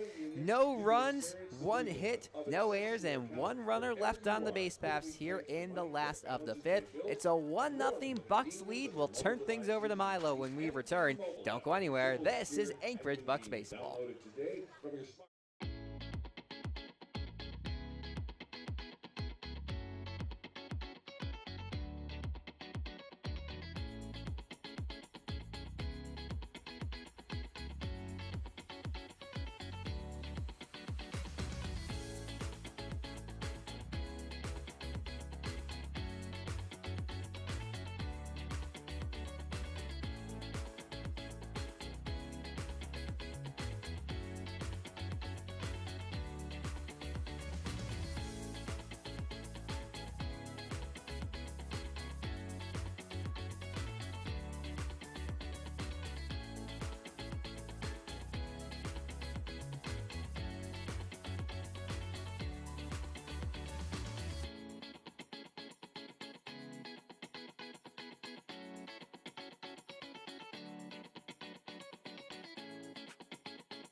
Back at Lee Jordan Field, Bucs on top 1-0 as we head to the top of the 6th inning. Still Luke Rowland on the mound for the Chinooks, and leading off this inning for the Bucs is Landon Underhill, who's actually the only run that scored for Anchorage so far today. Singled and worked away all the way to third, and then scored on a fielder's choice ground out. Rowland kicks and deals, pitches flied in the air left side in foul territory. McGlon, the third baseman, catches it just in front of the fence. So 1 pitch, 1 out quickly for Rowland here in the top of the 6th. Yeah, nice play there by the third baseman, and Rowland extra happy with that. His pitch count at 74, so he's getting kind of up there. He'd love, if you're the Chinooks, to get one more quality inning out of him, and that's how you do it, quick at-bats. That one kind of just jammed Underhill right inside. Nothing to do with it. Rowland all smiles on the hill, comes set. Now Luke Taylor, the hitter for the Bucs, is up. Coming off a single back in the 4th, 1 for 2 on the day. Rowland kicks and deals, pitch, fastball missed outside. So 1-0 on Taylor. Like Alex said, rocking those bright yellow batting gloves. Bucs today in their navy jerseys, gray pants. Rolling ready. Here's the 1-0 pitch. Swung on, chopped on the ground towards short. Cornell's there, throw off balance in time to first. And there's 2 quick outs here in the top of the 6th. Cornell tried to charge that ball in about 5 steps and threw off his right leg, planted it into the turf. Taylor, not the fastest guy on the team, so pretty routine for Cornell. And now Sean Toger, the hitter. Pitch to him, pours in for a strike, and it's 0-1, a nice fastball from Rowland. Game has been flying by today at Lee Jordan Field. A lot of one-pitch swings. That one swung on, a charge into right center field. Madero's onto the track, looks up, and he makes the grab about 2 feet in front of the wall. Sean Toger gave it a ride out to right center field, but it died in front of the fence. So 1, 2, 3, go the Bucs, and we'll head to the home half of the 6th inning. You're watching Anchorage Bucs baseball. We'll be right back.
Welcome back to Chugiak, Alaska here at Lee Jordan Field. Milo Hoffman with Alex Burstein for the bottom of the 6th inning between the Bucs and the Chinooks.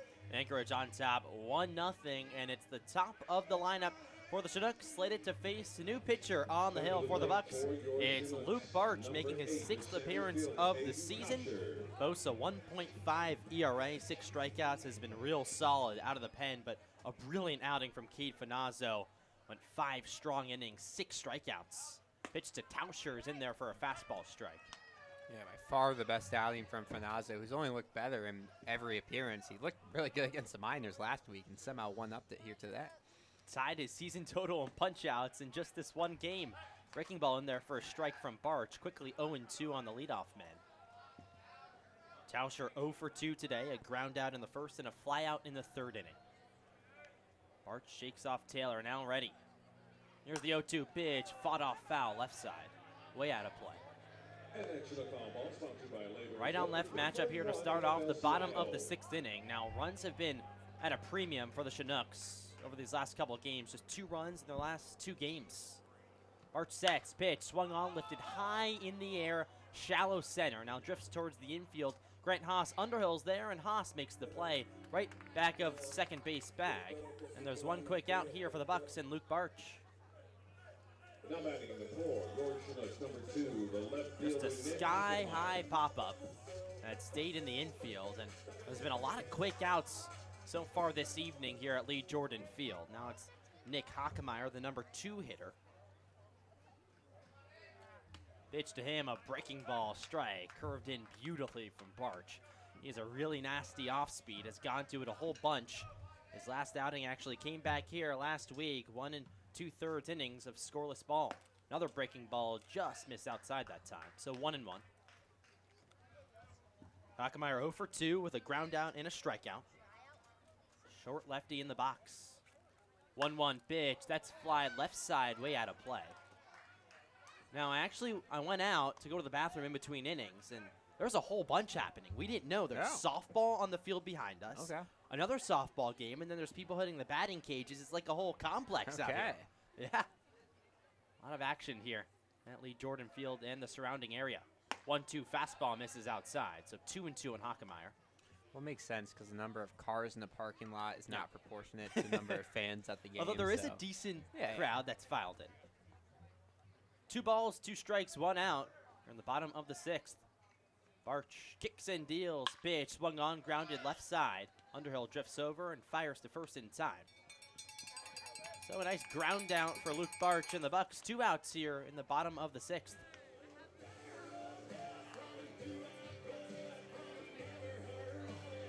at the plate. This is the heart of the lineup for the Chinooks, and they've really struggled so far today. Tate Green, the only hit from the top 3 hitters in the Chinooks lineup. Just 2 hits on the day for the Chinooks overall. That one's fouled right back on the fastball. Bounces in front of us, just a couple feet. So a strike on Tate Green. Like I said, single back in the first and grounded out in the 4th. 2 homers on the season, both against the Bucs. Here's the 0-1. Breaking ball missed outside. The last one he hit was a little bit of a blowout, but pulled it out to left field. Both his homers have gone out to left. 1 here at Lee Jordan and 1 at Mulcahy. 1-1. Bitch. That's fouled off right side. It was a breaking ball that stayed over the middle part of the plate. Green got a piece, but not enough. So 1 ball and 2 strikes with 2 outs here in the bottom of the 6th. Offense has been hard to come by here at Lee Jordan Field for both sides. The 1 run in the day, Landon Underhill scored it. It was on a fielder's choice ground out to second base. So, a well-manufactured run, but not the typical way the Bucs usually score. Just 4 hits combined from these 2 teams, 2 apiece. Barch kicks and deals. Here's the 1-2 pitch. Fastball missed up and away. 2-2.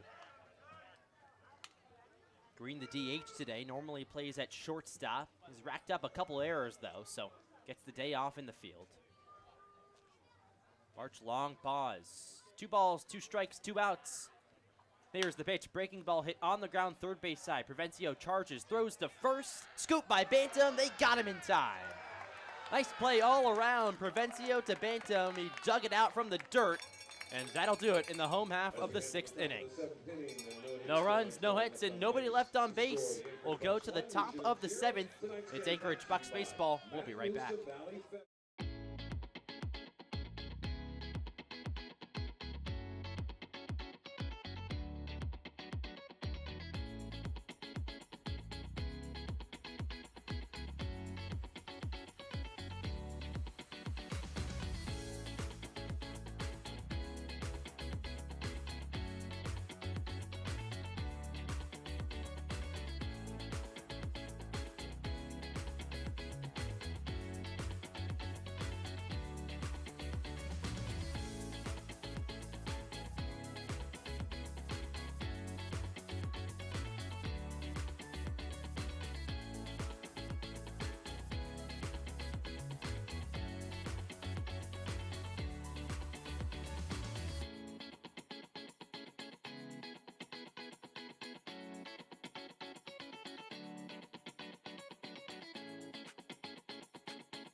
Welcome back to Lee Jordan Field here in Chugiak, Alaska. We head to the top of the 7th inning, still 1-0 Anchorage on top over the Chinooks.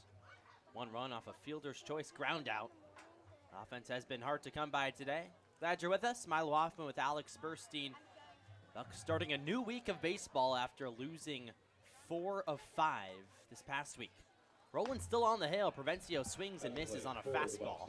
Really impressive stuff for Roland. Pitch count at 78 now, and he's really been efficient against the Bucs. Provencio today had the RBI fielder's choice. Also struck out back in the second. Breaking ball misses outside. So 1-1 now on the third baseman, who just made a real nifty play in the last inning. Charged on a slow grounder to third and threw on time to first. It was a nice scoop by the first baseman, Bantam. Roland kicks and deals. That's fought off foul left side. Yeah, Provencio's looked a lot more comfortable in the field. Has 6 errors, but all those are from over a week ago. He's really found his mojo defensively, and that's good because you need his bat in the lineup. Real good contact guy. Came in hitting .359 on the season. Here's the pitch. That's fouled off left side. Nice battle from Provencio. It's what we're used to seeing from the third baseman. Real good contact guy. Probably the best pure contact guy on the Bucs. Right on left matchup. Provencio, not the biggest frame in the lefty's box. Wiggles his dark black bat. Now comes set at the shoulder. Roland ready. Here's the 1-2 offering. Missed high and wide on the fastball.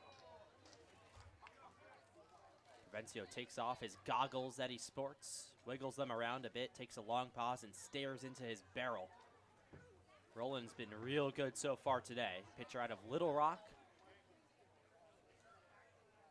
2-2's the count on the leadoff man in the top of the 7th. It's Provencio. Pitch, fouled off left side again. Well, if you're rolling, the one guy you probably don't want to see is Provencio because he always goes deep in the counts, and your pitch count can go very high off of just one batter face. So when you're already nearing the end of the day, you don't want to see Provencio in that batter's box. 2 balls, 2 strikes on James Provencio. Roland kicks and deals, a slight pause. Here's the pitch. That's fouled off left side again. Provencio gets the applaud from third base coach and head coach Joe Silva. Now there is some action in the Chinooks bullpen. It's not just tossing around. It's a full-on bullpen happening. So Roland definitely has eyes on him. 2 balls, 2 strikes still on James Provencio. Long at bat here to start the frame. Here's the pitch. Almost hit him, and that did hit him. It clicked him in the kneecap, his right side. That doesn't feel good. Provencio is limping just a little bit to first. Now he tosses his bat. Kai McGarry picks it up. The batter now on deck. That can't feel too good. He's still hobbling over to first base. Joe Silva is looking out from third, and Dylan Espinal, the first base coach, is right beside him. Now he'll take his armor. Provencio gonna jog down the right field line, make sure everything's okay, run it out. Now that didn't hit any muscle. It always hurts when it doesn't hit any muscle. It hit right on the bone in the kneecap. It's a good start to the inning for the Bucs. Worked his way on base, but of course not the way you want to if you're James Provencio. Batting for the Bucs, number 30, the first baseman, Corey Bantam. Definition of taking one for the team. Here's Corey Bantam now, the first baseman. Pitch to him is outside, so 1-0. Looks like that's Luke McCoy warming up for the Chinooks in the home bullpen. Roland set. Here's the 1-0 pitch. Just missed outside. So 2-0 on Bantam. Bantam 0 for 2 with a ground out and a strikeout. Roland has been feeling his stuff today. 5 strikeouts on the evening. Counts 2-0. Provencio off first. Pitch, swing and a miss. Big hack from Bantam. And it's 2-1. Yeah, Bantam's approach early in this season was not these big hits, and that's what was working for him. You like to see him just square up with a maybe line drive or grounder now. 2-1, off-speed misses high and wide. So 3-1 now on Corey Bantam. Nobody out here in the top of the 7th inning. Bucs try to add on to their slim 1-0 lead over the Chinooks. Last time they were here, last Thursday, 14 runs on the board for the Anchorage Bucs. Just one today. 3-1 pitch, misses outside. So it's a walk for Corey Bantam. Provencio moves up 90 feet, first to second. And now there's first and second for the Bucs. Nobody out still here in the top of the 7th inning. Well, now it looks like Tim Cole, the manager, is going to make a walk out to the mound, and that will likely be the day for Roland. Very impressive outing, but you don't want to push his arm too much. I haven't seen the call, though, and here it comes. Yeah, he's taking a long pause, a whole meeting between the infielders, and it looks like he's going to keep him in there. McCoy, the pitcher, had begun the walk. That's why I thought he had made the call, because he was already almost onto the playing field. It's always funny when that happens in MLB games. Sometimes you get pitchers charging in from the outfield, and then they get to the infield, and they have to sprint back because they realize they're not in. So Roland's going to stay in here. Nobody out, runners on first and second for the Bucs. It's Kai McGarry, the hitter for Anchorage, 0 for 2 with a flyout and a strikeout. So big moment in this game. Bantam off first, Provencio off second. A walk and a hit by pitch. Roland set, now out of the stretch. McGarry shows bunt. That pitch all the way to the backstop. Both runners easily move up 90 feet. Provencio takes third. Bantam takes second. It was a fastball that Roland just lost control of and hit the fence right in front of us. No chance to stop that. Casey Anchorage just drifted over and flailed out his glove, but still a couple inches out. Yeah, I'm sure now they're wishing that they did have that pitching change, and surprisingly, Roland's going to keep going here. Infield comes in for the Chinooks. Roland set, counts 1-0 on McGarry. Here's the kick and the deal. Fastball missed narrowly outside. So 2-0 now on the left fielder. Bantam doesn't have the most speed at second, but a nice hit into the gap should bring home 2 runs. Anything, big insurance right now for Anchorage. Joey Narrett awaits on deck. Here's the 2-0 pitch, almost hit McGarry, and it's inside for the third ball of the at-bat. So 3-0 now on McGarry. Runners off second and third in a big moment in this game.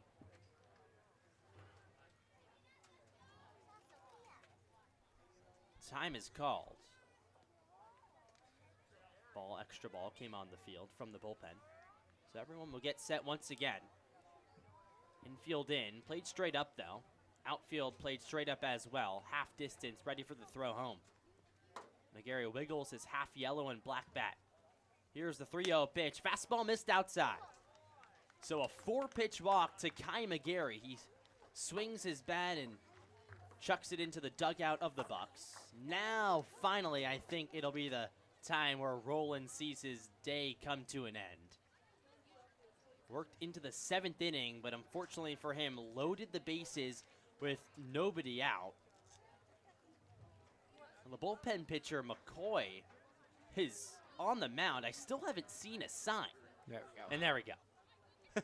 There we go. All the confusion is pushed out of the day.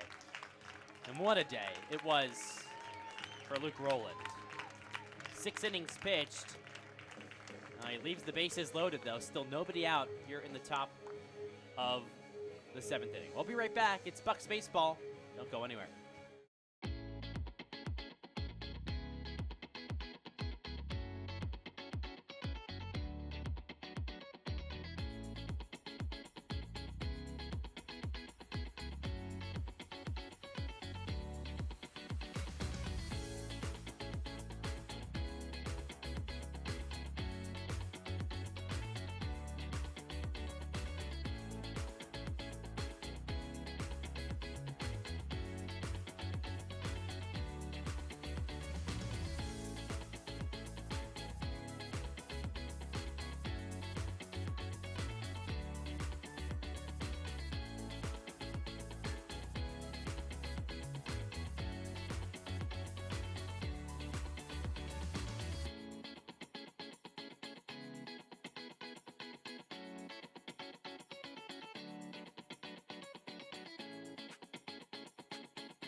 Back here at Lee Jordan Field, Milo Hoffman with Alex Burstein, and a big moment in this one.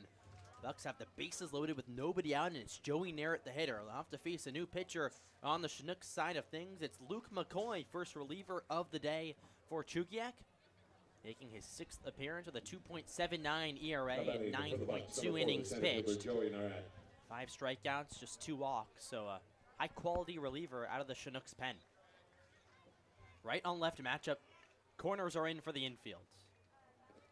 Big swing and a miss. Big hack from Narrett on the off-speed, and it's quickly 0-1.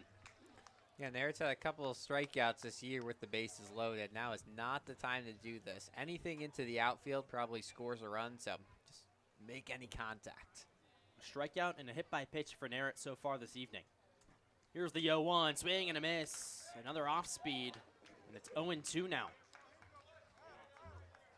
McGarry off first, a lot of speed. Bantam off second, not as much, and Provencio over at third. Middle's played up, double play depth. Corners are in. McCoy set at the letters. Looks in for the sign. Here's the 0-2 pitch, swung on, lifted high in the air towards right. Medeiros is there, in a couple steps. Campson makes the grab. Tagging is Provencio. No, he just bluffs. It was a nice throw to home from Medeiros, and Provencio forced to go back to third.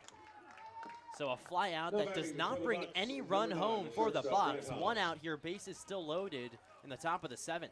Yeah, well, other than a strikeout, that's the best possible scenario for McCoy. Comes straight into this game and induces some soft contact. And big kudos out there to Medeiros, who obviously scared Provencio from running and then backed it up with this throw. It wasn't incredibly deep. No. Now the hitter, Grant Haas. First pitch to him, bounced up there. Nice block by Anchors. So 1-0 now. It was about halfway, and Medeiros geared up well and ready for the throw. McCoy peers in for the sign, ball dangling at his waist. Now comes set. Base is still juice for the Bucs here, top 7. Counts 1-0. Here's the pitch. In there for a fastball strike. Haas, first day hitting leadoff, has walked twice and flew out back in the 5th. Hit it pretty well out to center field, but very playable for Tauscher. McCoy set, ready for the 1-1. Here's the offering, breaking ball inside on Haas. A couple inches from hitting him. So it's 2-1 now on the shortstop.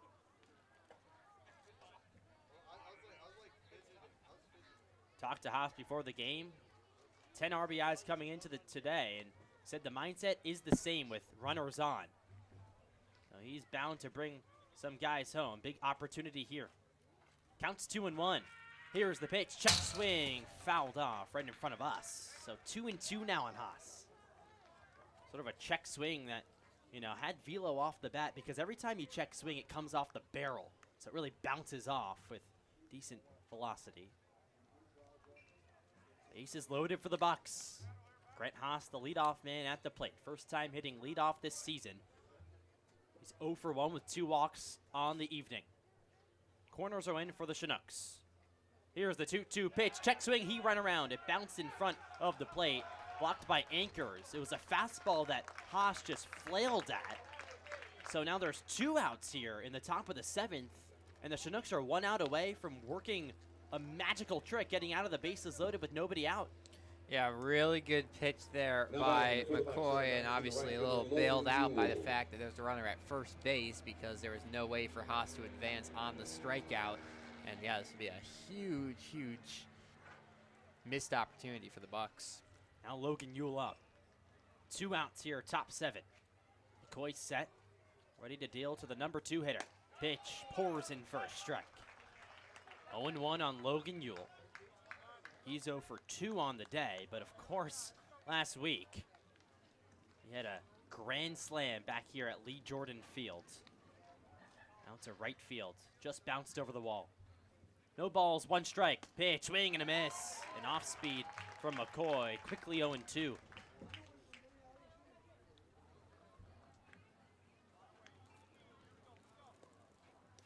No balls, 2 strikes, 2 outs, bases loaded here in the top of the 7th.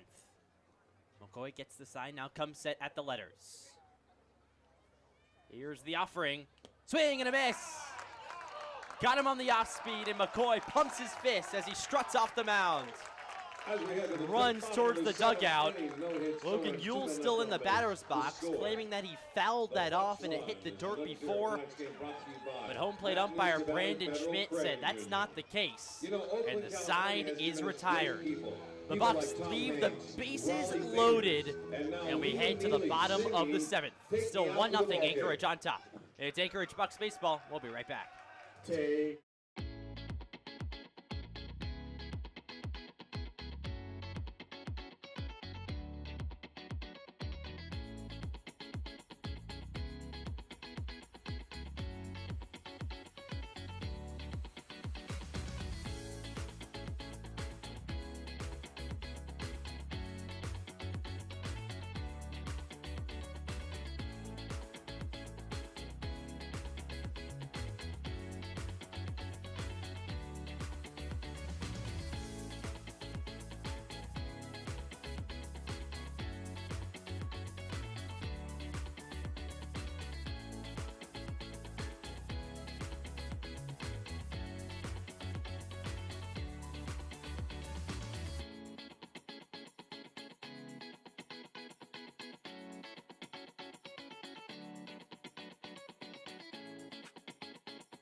Welcome back to Lee Jordan Field as we head to the bottom of the 7th inning. The Bucs left the bases loaded in the last frame and had them with nobody out. It was a brilliant performance from Luke McCoy, who came on in relief of Luke Rowland, a little Luke-to-Luke pass-off. And I'll tell you, Rowland is pleased that McCoy worked out of that jam. Pitch is swung on line, left field base hit. A leadoff single for Jake Mitchell and the Chinooks. There's a runner on with nobody out here in the home half of the 7th.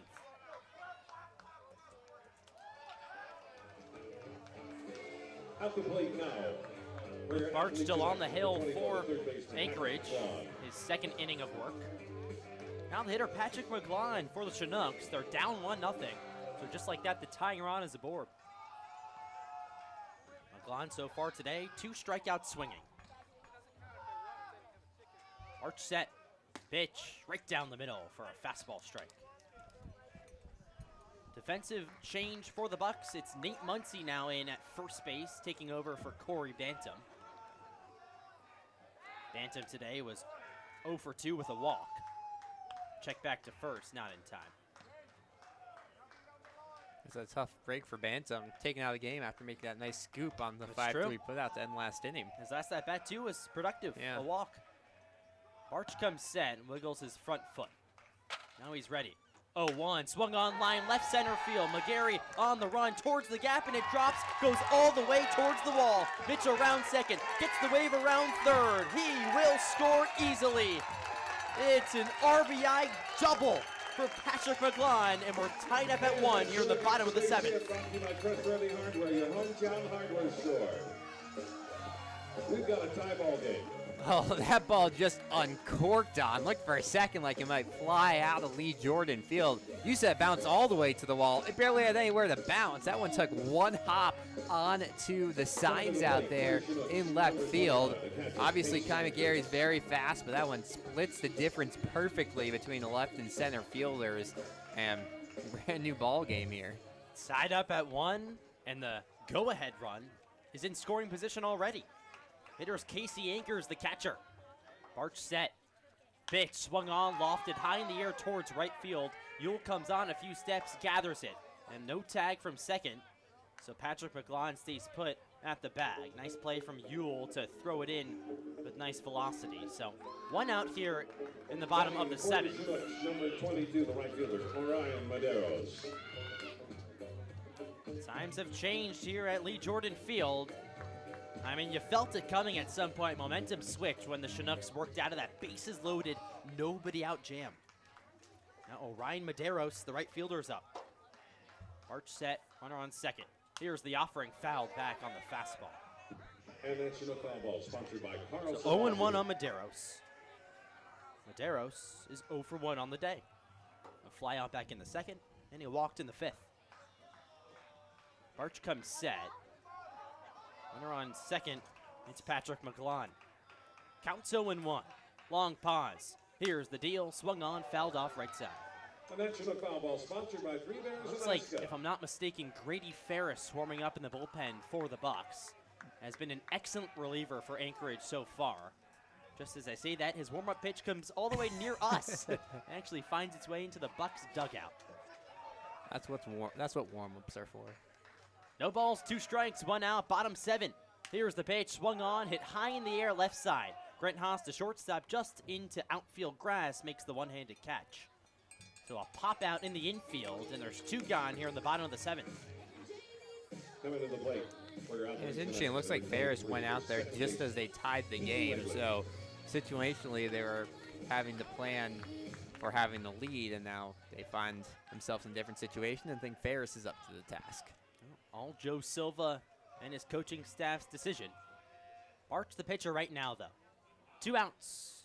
Here's the pitch, swing and a miss. Keaton Laidley swung right through that one. Lost a few bits of his armor as well as elbow pad flew off. Chinooks, things fly off when they really get into it. You saw the pitcher for the day for Chugiak, Luke Rowland, lost his hat a couple times. And now Keaton Laidley with his armor. No balls, 1 strike here, 2 outs. Runner on second for Chugiak. McGlon over there at second after a ripped an RBI double. Brought home the tying run. Here's the 0-1. That's lofted foul left side.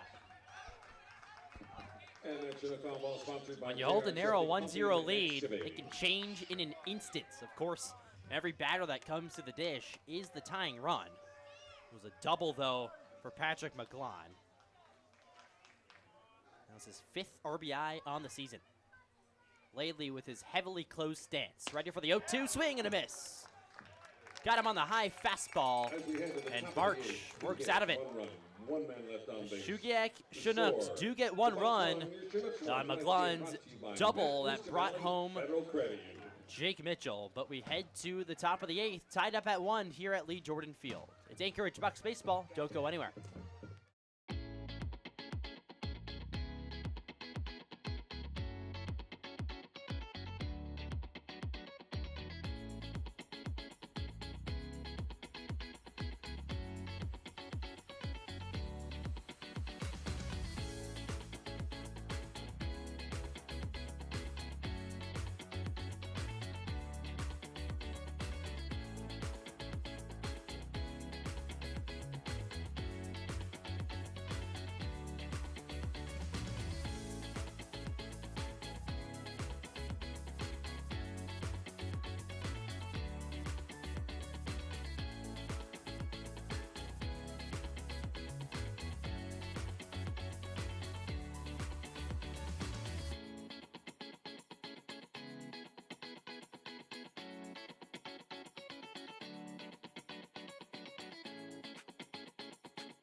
Back at Lee Jordan Field as we head to the top of the 8th inning.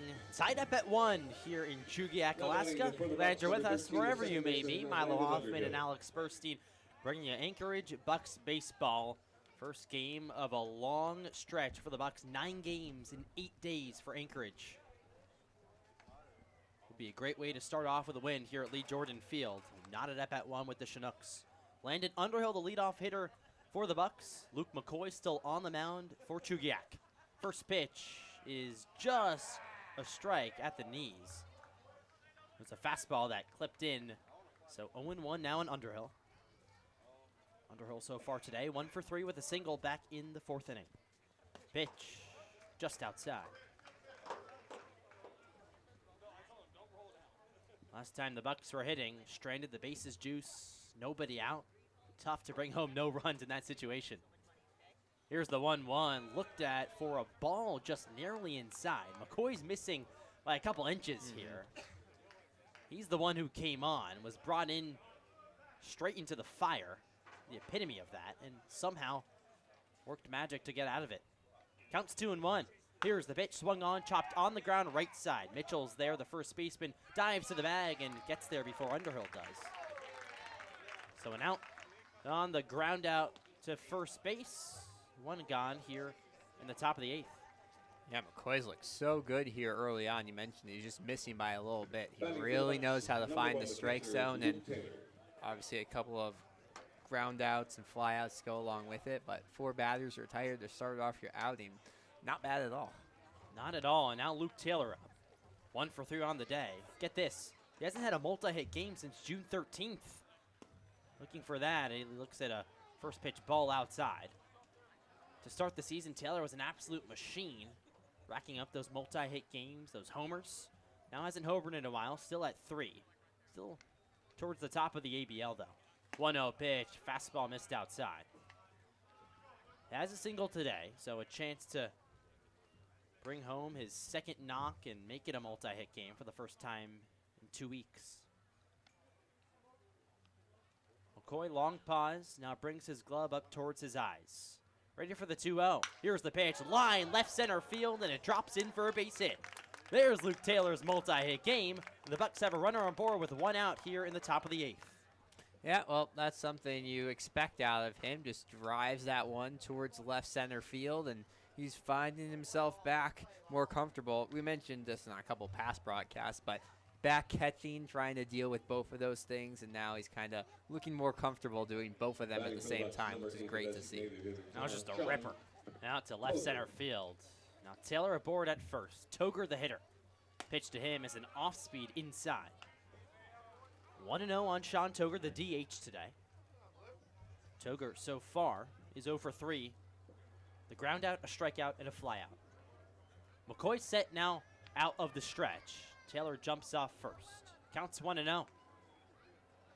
Here's the pitch, swung on, ripped on the ground, fair, right field line. It gets by Mitchell all the way into the corner. Taylor burns around second, and he holds up there at third base. Toger glides into second base with a double. So a grounder double down the right field line, and there's runners on second and third now for Anchorage with 1 out. That's a tough play for the first baseman, Mitchell. Don't believe he's going to get marked of an error there. It was right in that margin of error next to the foul line, but tried to backhand it and just went right past his glove, and now the Bucs once again with a big chance. Now James Provencio up. Was hit by a pitch last inning to start the whole bases loaded attempt at scoring, but was unsuccessful. Pitch to him, down low on the fastball, 1-0. Infield in for Chugiak. Taylor over at third base and Sean Toger at second after his double. Provencio on the day. RBI fielder's choice, a strikeout and a hit by pitch. Here's the 1-0, taken inside for ball 2. So 2 balls, no strikes on Provencio, the third baseman. Pitcher in the Chinooks bullpen is watching on. McCoy once again finds himself in a bit of a pickle. 2 balls, no strikes. Here's the pitch, swing and a miss. Fooled on the off speed, so 2-1 now on Provencio.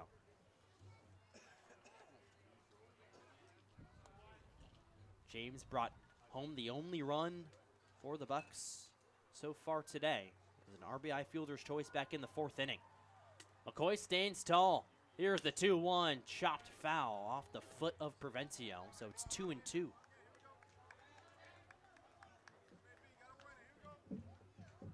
Takes a long walk around home plate. Now finally settles back into the box.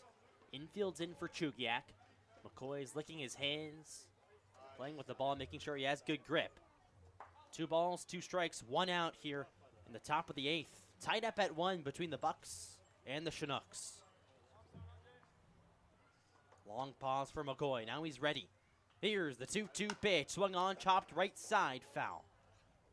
Taylor dove home, was running on any contact. It was foul, though. Mitchell gave it a look, a couple feet wide of the first base bag. So still 2-2 on Provencio. James came in hitting .359 as there's a visit from Casey Anchors to the pitcher McCoy. Running through some signs, possibly, making sure he's all good to get out of this jam. Already proved that he could do it once. It was the bases loaded. This time second and third with one out. Home plate umpire Brandon Schmidt goes to break up that little meeting. We're just about set for the 2-2 here at Lee Jordan Field. Fans are quiet in anticipation. Perhaps some nerves drifts over here in Chugiak. 2 balls, 2 strikes. McCoy set. Here's the pitch. Just missed outside. And it's full on James Provencio.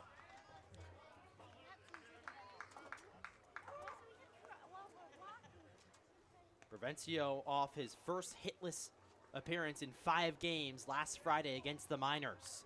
Hitless so far today. Payoff pitch. Here it is, missed outside. Ball 4 to Provencio.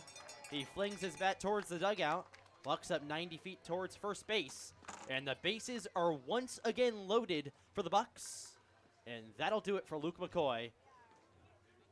Quite the interesting outing from the reliever. It'll be a new pitcher for the Chinooks coming on from the bullpen, and the bases are loaded for the Anchorage Bucs once again here in the top of the 8th. We'll take a quick break here at Lee Jordan Field. Don't go anywhere. We'll be right back.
Back here at Lee Jordan Fields, the bases are loaded for the Bucs.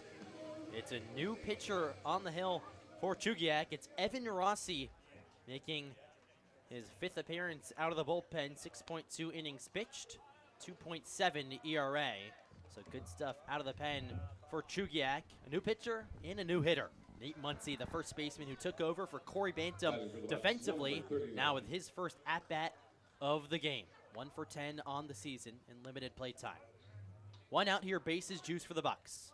Middle infield at double play depth. Here's the kick and the deal in there for a strike on the fastball. So 0-1.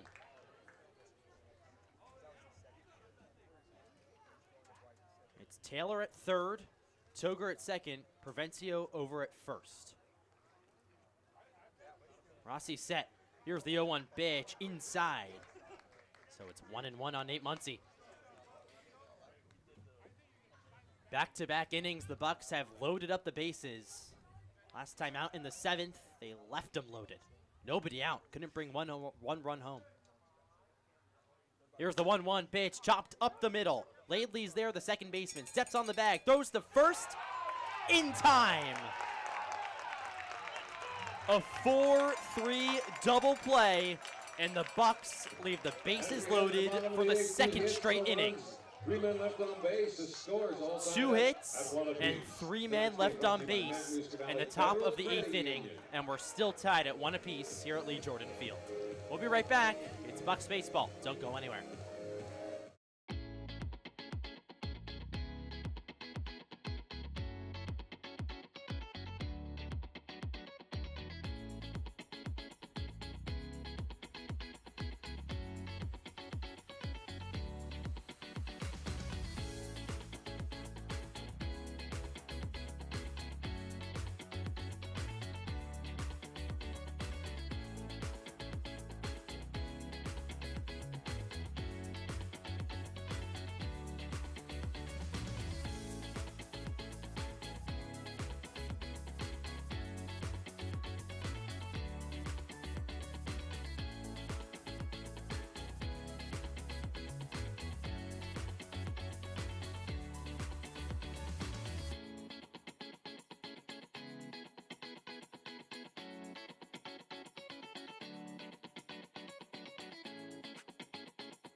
Back at Lee Jordan Field as we head to the home half of the 8th inning. Well, the Anchorage Bucs left the bases loaded for the second straight frame in the top of the 8th. It was a double play off the bat of Nate Muncy to Keaton Laley, the second baseman, who just touched second and then threw on to first in time. New pitcher for the Bucs, it's Grady Ferris, making his 5th appearance of the season, has pitched 9 innings so far with a flat 2 ERA, has looked really good out of the bullpen. 7 punch-outs, also a multi-inning guy, so can go a couple, eat up a few if the Bucs need it. Ready for the first pitch, and it's a ball outside to Trent Cornell. Cornell, the number 9 hitter and the shortstop today. Ferris set. Here's the pitch. Fastball misses way outside, so 2-0 now. Anchorage has not been a part of or hit a walk-off this season. 1-1 here in the bottom of the 8th. Pitch, line, left field foul. That was cracked. My goodness. Well, that had home run written all over it. And that must have had an exit velo up north of 100. Trent Cornell was ready for that one. But it's a strike for Ferris. 2-1, off speed, swing and a miss. 2-2. Ferris, 9 innings so far out of relief. Also picked up a win. Stands tall on the mound, 6'5", right-handed. Here's the 2-2, fastball just missed outside. Ferris was walking towards first base, thought he had him rung up there, but no cigar. So 3-2 now on Trent Cornell. 1-1 here, nobody out, bottom of the 8th. 9 1-2 hitters. Payoff pitch misses upstairs. It's a leadoff walk here in the bottom of the 8th for the Chinooks. So runner on first, nobody out in the top of the lineup. Coming up, starts off with Aiden Tauscher. Yeah, it's a tough break for Ferris. Thought he had the strikeout, and once you walk off the mound, it's just hard to refocus on that batter. Still just barely misses, but this is a big opportunity. Tauscher shows bunt already. Ferris deals, pulls back, and it's a fastball missed inside. 1-0. Shocked to have your leadoff man bunt in this situation. Well, sometimes leadoff guys are really good at that. Yeah. Putting the ball in play via bunt. Let's see if Tauscher shows it again. Provencio played pretty close up at third base. Now he comes home. Pitch, laid down the bunt. Down the first baseline. Ferris bounces off the mound. Throws to first. In time. A really nice, nifty play from Grady Ferris, the pitcher. And was a successful sacrifice bunt. Trent Cornell advances to second. So runner on second now with 1 out here in the bottom of the 8th. Well, that was nearly a perfect bunt from Tauscher. Very athletic play from Ferris. There's going to be a pinch hitter here as Brady Groves coming to hit, but I mean, kudos to both teams for that one. A perfect bunt and a perfect bunt coverage. It was a real good bunt. And Izzy Fuentes, the pitching coach, going to hop out of the dugout and get strut towards the mound to some funky jams here at Lee Jordan Field. Runner on second, it's Trent Cornell with 1 out. Grady Ferris still the pitcher. Little meeting on the mound between Luke Taylor, Ferris, and Izzy Fuentes, the pitching coach. Well, Groves has been a pretty impressive hitter this year. He's already gone deep against the Bucs, has a pair of home runs on the season, so this is the time you bring him into the game. A very impressive hitter in the transfer portal, but yeah, I mean, this is what baseball games are made for. A lot of drama here in the 8th inning. Indeed. The Chinooks are going for their first home win of the season. 0 for 6 so far in chances to pick up the win at Lee Jordan Field for Chugiak. So Trent Cornell off second, and Brady Groves, the new hitter, taking over for Nick Hockemeyer, the left fielder. Ferris stands tall, gets the sign from Taylor. 1 out here, bottom 8.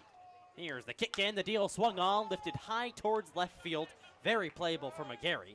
He comes in a few steps, camps under, and he makes the grab. Big second out of the frame here in the bottom of the 8th. And there's 2 gone, still runner on second in Cornell. Coming to the plate for your Chinooks, number 7, the designated A high hitter, pop Tate out towards McGarry. He barely had to move, came in a few steps. And now a dangerous hitter for the Chinooks is up. It's Tate Green, the DH today. Joe Silva hops out of the dugout and calls time. He struts towards the bullpen. Wow. Points towards the bullpen.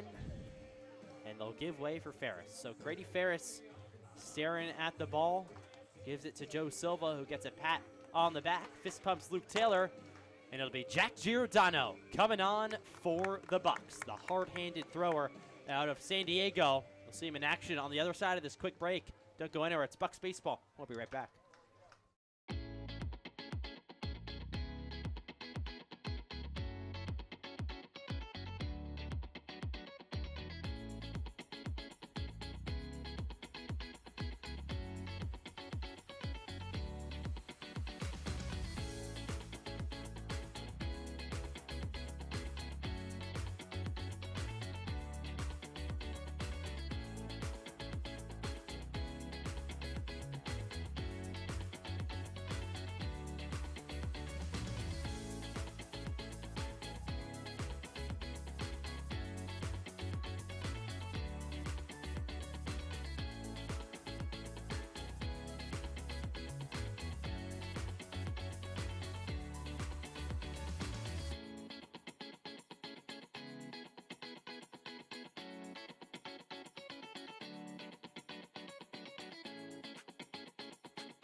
Welcome back to Lee Jordan Field here in Chugiak, Alaska. Milo Hoffman with Alex Burstein. We're still in the bottom of the 8th. New pitcher on the hill for the Bucs. It's Jack Giordano, the closer. Coming on with 2 outs here, bottom 8. Perhaps going to work 4 outs here. Joe Silva pulled Grady Ferris from the mound. Trent Cornell takes his lead off second, and it's the dangerous Tate Green at the dish. Giordano, long pause, looks in for the sign. Now comes set. Here's the pitch, breaking ball missed outside, and it's 1-0 on Green. Yeah, and the huge task here is Luke Taylor, because Giordano can pitch great. He just has some pitches that go to the outside part. You cannot let the ball get past you here. 1 ball, no strikes. Here's the pitch, fastball missed down low. It's a 2-0 now on Tate Green. I also wonder how warmed up Giordano is. He was throwing balls as Joe Silva came to the mound, so that is a question. 2 balls, no strikes. Here's the pitch. Breaking ball missed outside. 3-0 now on Tate Green. Tate Green so far today, 1 for 3, singled all the way back in the first inning. Now we're in the bottom of the 8th. Tied up at 1. Giordano, long pause. Here's the 3-0, nearly hit him. Missed inside, so a 4-pitch walk to Tate Green.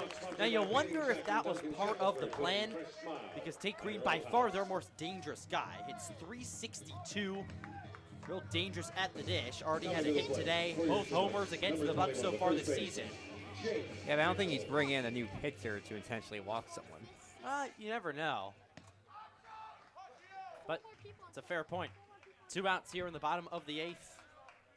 Jake Mitchell, the hitter, looks at a fastball missed outside. Well, it could have been a cautious at-bat from Giordano as well. Sometimes the unintentional, intentional walk. Take Green look at a couple pitches. Giordano sporting high 90s on the mound. 1-0 pitch, fastball missed inside. So now it's 6 straight out of the zone for Giordano. 2-0 now on Jake Mitchell. Singled back in the 7th. Came around to score. Runners off first and second for the Chinooks. Cornell at second. And Tate Green at first. A lot of speed on the base paths. 1-1 here. Bottom of the 8th. Chinooks looking for their first home victory of the ABL season. Giordano comes set. 2 outs, 2 balls. Pitch. Fastball strike. 2-1 now on Jake Mitchell. Mitchell came into the day with a .388 average against the Bucs. Now Brandon Schmidt, the home plate umpire, comes out of his position. A pause in action right now. They're changing the count, it looks like, so 3-1 the count on Mitchell.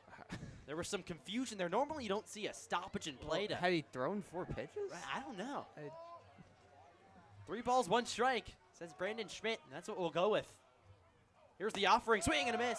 High fastball right on by. 3 balls, 2 strikes. It's full on Jake Mitchell. Biggest moment in the game so far. Giordano, the pitcher, looks in, gets the sign. Trent Cornell takes his lead off second, about 5 feet. And it's Tate Green off of first. Here's the payoff pitch, swung on, hit well out to right center field. Joey Narrett on the run, now Logan Yule, the right fielder, makes the play, and Giordano works out of it. The Chinooks leave runners on first and second, and we'll head to the 9th inning, all knotted up at 1. It's a ball game here at Lee Jordan Field, and you don't want to miss the finale. It's Anchorage Bucs baseball. We'll be right back.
Back here at Lee Jordan Field as we head to the top of the 9th inning. Evan Rossi still the pitcher on the mound for the Chinooks. Chugiak left first and second last inning. Jack Giordano, the Buck closer, came on in the 8th and induced a flyout to get out of the jam. So now Kai McGarry will lead off for Anchorage. The number 8 hitter. It's 8-9-1 for the Bucs here in the 9th. Rossi comes set. Pitch, swing and a miss. Breaking ball way outside, whiffed at. So it's 0-1 now on Kai McGarry. Gary walked his last time up in the 7th. 0 for 2 on the day with a strikeout and a flyout. Here's the 0-1. Breaking ball missed way outside. So it's 1-1 now on Kai McGarry. Rossi comes set. Here in the 9th, tied up at 1. Pitch, fastball missed outside. 2-1 now on Kai McGarry. Right on right matchup. Gary came in hitting .311. Like I said, 0 for 2 on the day. Here's the 2-1 pitch. Looked at just down low as a fastball narrowly missed at the knees. So 3-1 now on Kai McGarry. A pitch away from working himself a walk and a big base stealing threat. Ready for the 3-1. Here's the pitch, missed outside. Ball 4 to Kai McGarry. That's a leadoff walk, and that's about the best person to have on first base here in a 1-1 game. So now Joey Narrett comes to the dish. Tied up at 1 here, top 9. Just one stolen base over the last 4 games for Kai McGarry. Leads the ABL with 9 this season. Pitch to Narrett, sliced down the left field line, foul. Just a tick late on that fastball. So it's 0-1 now on Joey Narrett. Struck out, was hit by a pitch, and flew out. 0 for 2 on the day for Joey. In his first game since June 20th, over a week ago. Counts 0-1 on the center fielder. Long pause for Rossi. Here's the pitch. Ball outside. It was a breaking ball that had no break. 1-1. Top of the lineup looming for the Bucs. Grant Haas awaits on deck. Narrett taps his bat towards home plate. Now he's ready. McGarry leads off first. Here's the pitch. McGarry takes off, swing and a miss, throw down, not in time. McGarry slides in safely towards second. The ball actually got away, retrieved by Trent Cornell and company. So 1-2 the count on Narrett, but now a runner on second for the Bucs. I think now maybe a bunt. Yeah, perhaps? I mean, definitely possible probably now with 2 strikes, but with Haas coming up, who's had an up and down day at the plate, definitely possible. Or, I mean, wouldn't be completely surprised to see McGarry take off for third. Counts 1-2, McGarry off second right now. Here's the pitch, looked at just outside. A close take for Narrett, but a good one. So 2-2, a fastball was probably a couple inches from being strike 3. McGarry takes his lead off second base. Trent Cornell playing directly behind him. Other than that, defense pretty straight up for the Chinooks. Here's the 2-2 pitch, swung on, chopped right side foul.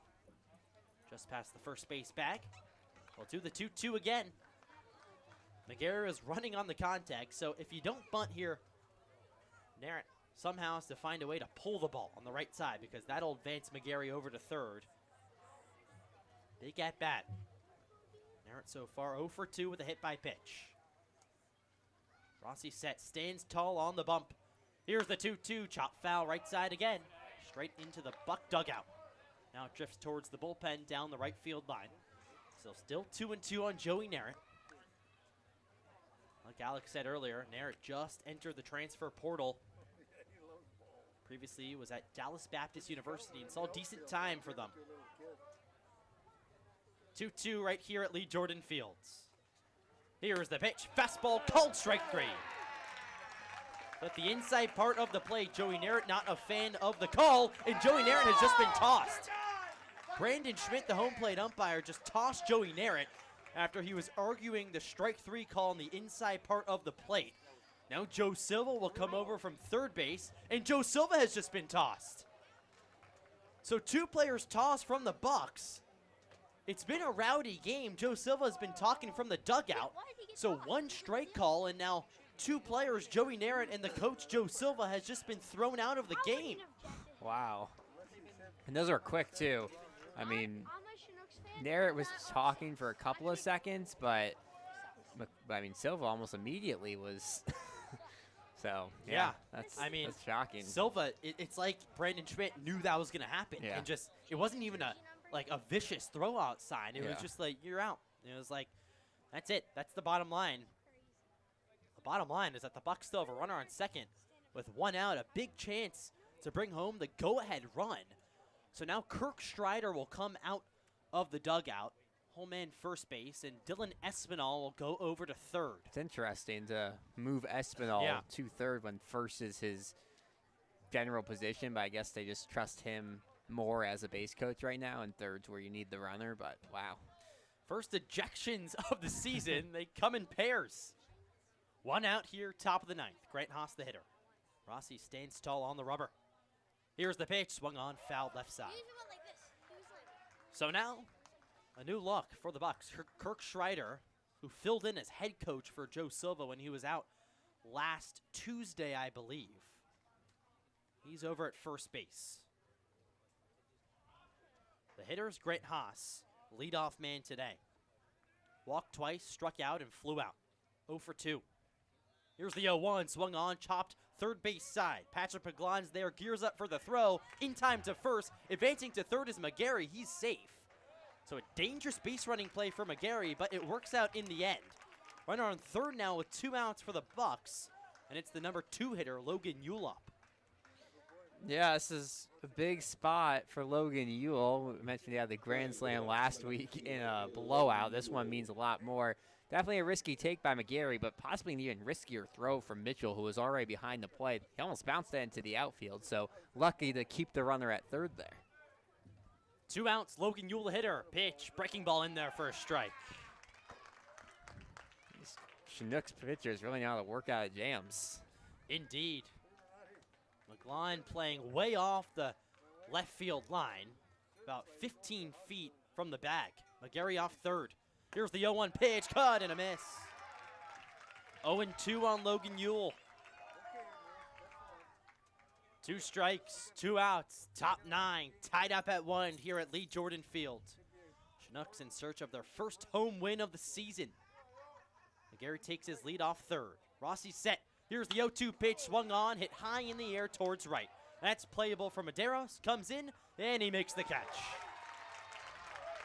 The Bucs leave Kai McGarry at third base, and will head to the bottom of the 9th inning. Well, if the Chinooks win here at Lee Jordan Field, it'll be a walk-off for their first home victory of the season. We'll go bottom 9 here on the Anchorage Bucs YouTube channel. Doug Guinero, we'll be right back.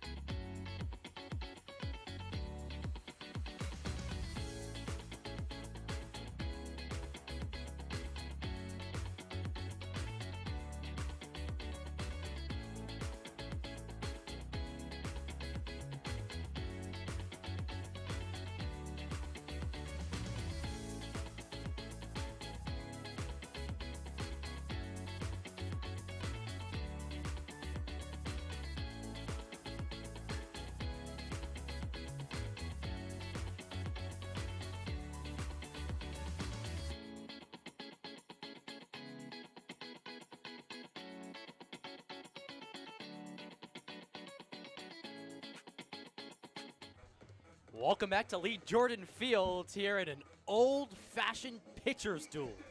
1-1, Bucs, Chinooks, all tied up as we go to the bottom of the 9th. A defensive change for the Bucs because Joey Narrett was called out, or he was ejected. He was also called out on the strike 3. That's why he was thrown out of this game. Kai McGarry drifts over to center field, and Austin Gamel takes over and left. Still Jack Giordano on the hill for the Bucs in his 2nd inning of work. Got 1 out in the last inning to leave the bases loaded. Here's the pitch outside, and it's 1-0 on Patrick McGlon, the third baseman. McGlon 2 strikeouts on the day, also had the RBI double. Pitch, line, right center field. McGarry on the run. That's towards the gap, and it's up against the wall. McGlon rounds first. He'll cruise into second, and he'll hold up there. 2nd straight double for Patrick McGlon. He's all fired up at second. And now there's a runner in scoring position with nobody out here in the bottom of the 9th. Yeah, just took that one kind of high in the zone and sent it the opposite way. McGarry made up good room but couldn't get there in time, and that's a huge piece of hitting. This is the first time this season, I believe, we're seeing Giordano work across a break from the 8th to the 9th, so He's still a young pitcher, didn't do any in high school, so seeing how he adjusts here. Lon runs off second. Pinch runner.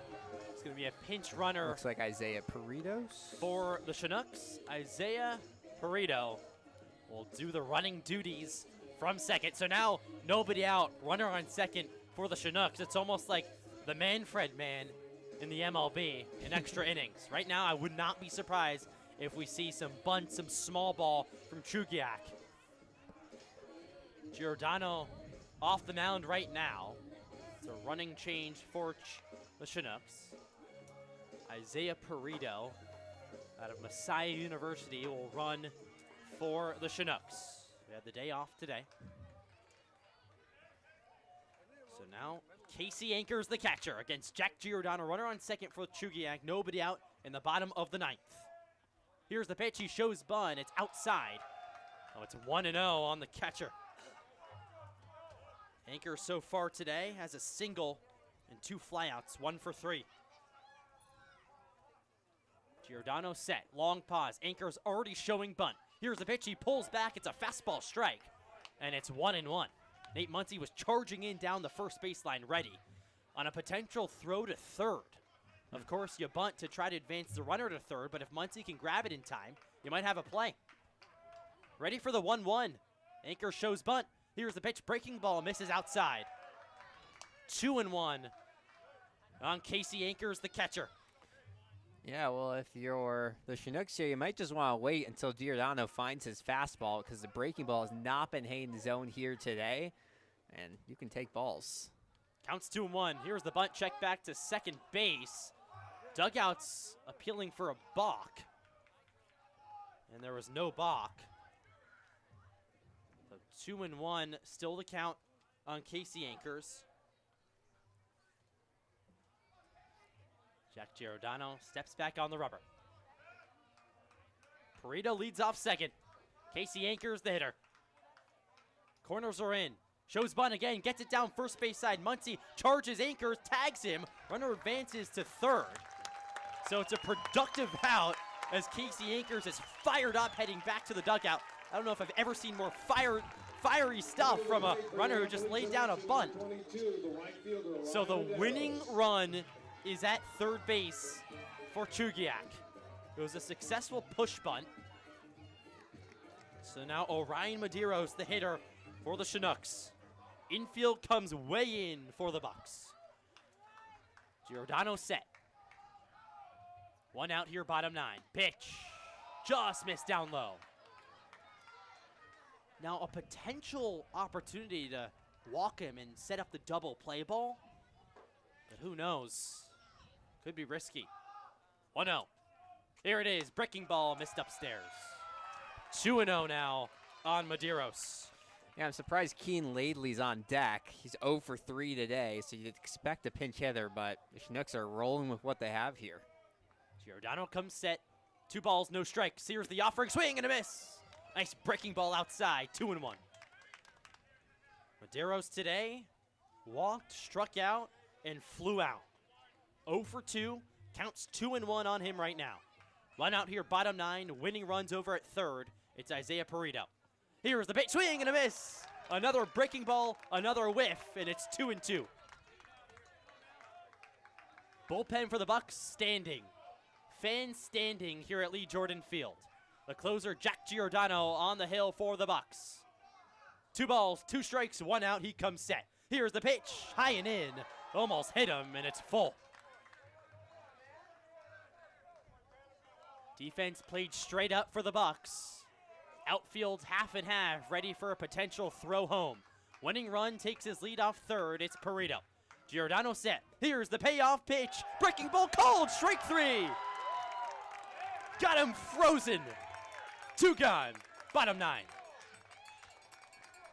Yeah, well, a couple batters ago, Giordano unable to place the curveball, but that one right there finds the zone perfectly. And when you're facing off against so much speed on those fastballs, when he takes it down a notch, it's so much harder to time your hit.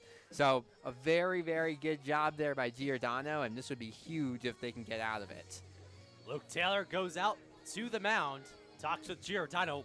Big big strikeout. It was a big breaking ball. Just ballsy stuff for Yes. Giordano to throw that situation. Now, of course, a walk isn't the end of the world, but he got the strikeout, and so a big one. 2 gone here in the bottom of the 9th. Still Isaiah Perito on third base. He's the winning run. Keaton Lately, the second baseman, comes up. 2 gone here in the bottom of the 9th. Infield backs way up for the Bucs. Now at normal depth. 2 outs here. Giordano ready. Pitch, breaking ball, misses low. So 1-0. Yeah, you got to be really careful with a lefty at bat to not throw anything that's hittable on that inside third. Giordano comes set, ready for the 1-0. Here's the pitch. Fastball cold. Strike on the outside corner. 1-1 now on Lately. Lately grounded into a double play and struck out. 1-1 on the second baseman. 2 outs here, bottom 9. Here's the pitch. Fastball just missed below the knees. So it's 2-1 on Lately. High pressure situation here at Lee Jordan Field. The mountains surround us, bottom of the 9th. Tied up at 1, Bucs and Chinooks. Chugiak looking for their first home win of the season. Here's the 2-1 pitch, breaking ball in there for a strike. Beautifully thrown for Giordano. 2 balls, 2 strikes, 2 outs. The winning run is at third base. It's Isaiah Perito, the pinch runner. Giordano comes set, stands tall, 2-2 pitch, swung on, foul back, just barely. Just got a piece of it. Fastball clipped under. Time's called. Giordano's appealing that it was in play. Home plate umpire Brandon Schmitz now talking to Luke Taylor. And you got to be really careful here, showing already not worried to throw guys out. And obviously you can't change that call because he already called it dead. So yeah, the Bucs got to play everything cautiously here. Yep. 2 balls, 2 strikes, and 2 outs here in the bottom of the 9th. The winning run is at third base. Defense played straight up for Anchorage. Giordano gets the sign. Ready. Here's the 2-2 pitch. Fastball way high. And it's 3-2 on Keaton Lately. The shortstop Trent Cornell awaits on deck. Full count here. Winning run over at third. Giordano gets the sign, stands tall. Here's the payoff pitch. Breaking ball missed down low. So it's a walk to Keaton Lately. And there's runners on the corners now for Chugiak. 2 out here in the bottom of the 9th.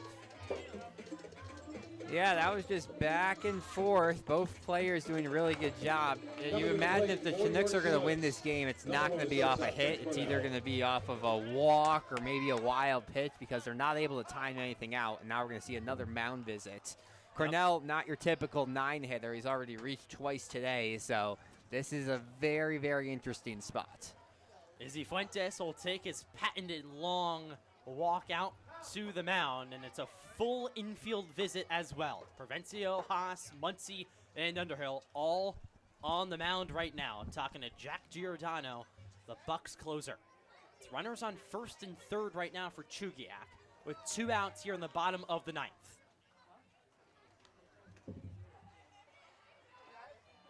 Chinooks are in search of their first win at home at Lee Jordan Field. This is a fun way to end the month. Very fun way. July just around the corner. June coming to an end here. Gray clouds above us at Lee Jordan Fields.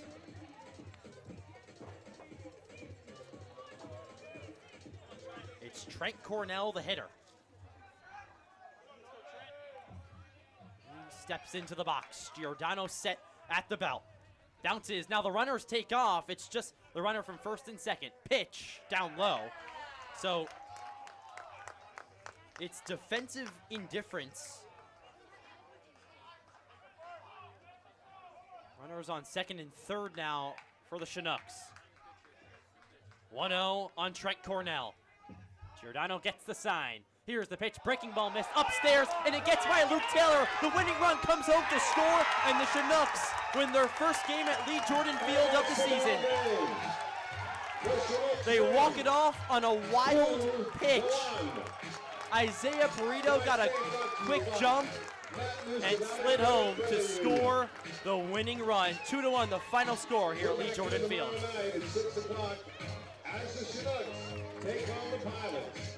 Yeah, that's a tough way to go out, especially with Jack Giordano looking as good as he did today, but it's very hard to catch balls going that fast, and Luke Taylor got a good try on it, but took a weird deflection, and you know, it's going to be one of the tougher losses the Bucs will do all season, not to mention the late ejection, so I'm not sure what the rule is. We'll have to look about it, but maybe without their coach tomorrow, and that's a tough one for the Bucs to swallow.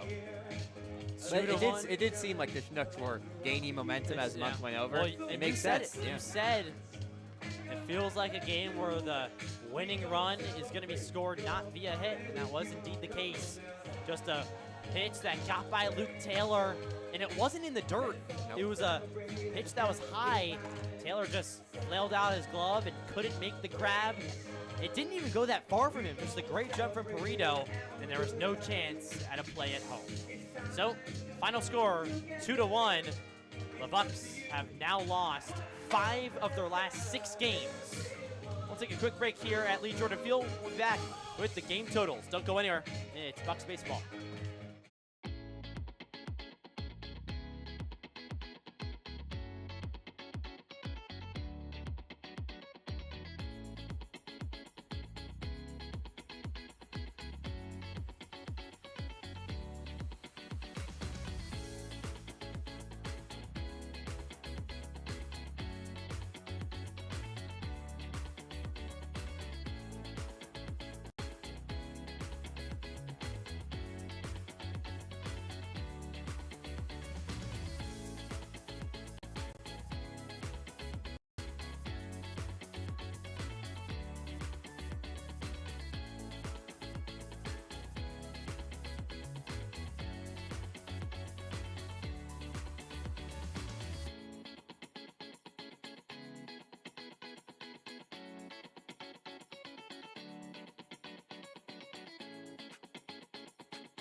Back here at Lee Jordan Field, final score 2-1. The Chinooks walk it off on a passed ball.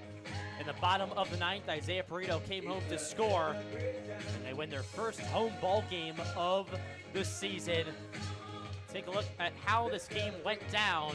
2-1 the final score, so offense not at a premium, to say the least, and the Bucs fall to 8-6 on the season, have now lost 5 of their last 6 games. Just 4 hits on the day for Anchorage. Luke Taylor had a multi-hit game with 2 singles. Sean Toger had hit and Landon Underhill, so it was just the 3, 4, and 5 hitters that picked up hits for the Bucs. It was a brilliant outing for Cade Finazzo, the starter. Went 5 innings, 7 punch-outs, just 2 walks and 2 hits, no runs. And Luke Barge came on, gave up a run. Brady Ferris looked pretty solid out of the bullpen, and then Jack Giordano came on. 2 walks, a strikeout, and then his passed ball gave up the winning run to Chugiak. On the other side, it was also pretty quiet. There, 4, 5, and 6 hitters are the only guys that got hits for them. Kevin Akers also had a knock down in the bottom of the lineup, but a big day for Patrick McGline. 2 doubles, and they both came late in the game, very late for Patrick McGline in the 7th and 8th innings. And then the wild pitch, the pass ball, scored Isaiah Perito to end the game. It was a good jump, and a really good jump from a guy who came on as a pinch runner. So, tough game for the Bucs all around. Yeah, I mean, the offense did not go too strong throughout the whole thing. Obviously, pitching was great throughout, and even the last run goes unearned because of a passed ball. But it's a tough one, and it seems like whenever the Bucs fix one thing, another thing starts to go off. So you got to place it all together. Well, Luke Rowland will take the win for the Evan Rossi will take the win. It was a brilliant outing for Luke Rowland, though. That is 6 innings. Left the bases loaded, and somehow McCoy Luke McCoy got out of it for the Chinooks. Final score 2-1 here at Lee Jordan Field. The Bucs fall to 8-6 on the season. The Miners are on top in their game 6-0, so there's a good chance by the end of the night Anchorage will be back 1.5 games of first place in the ABL. Well, that'll just about do it here from Lee Jordan Field. For Alex Burstein, I'm Milo Hoffman saying so long, everyone. We hope you enjoy your night.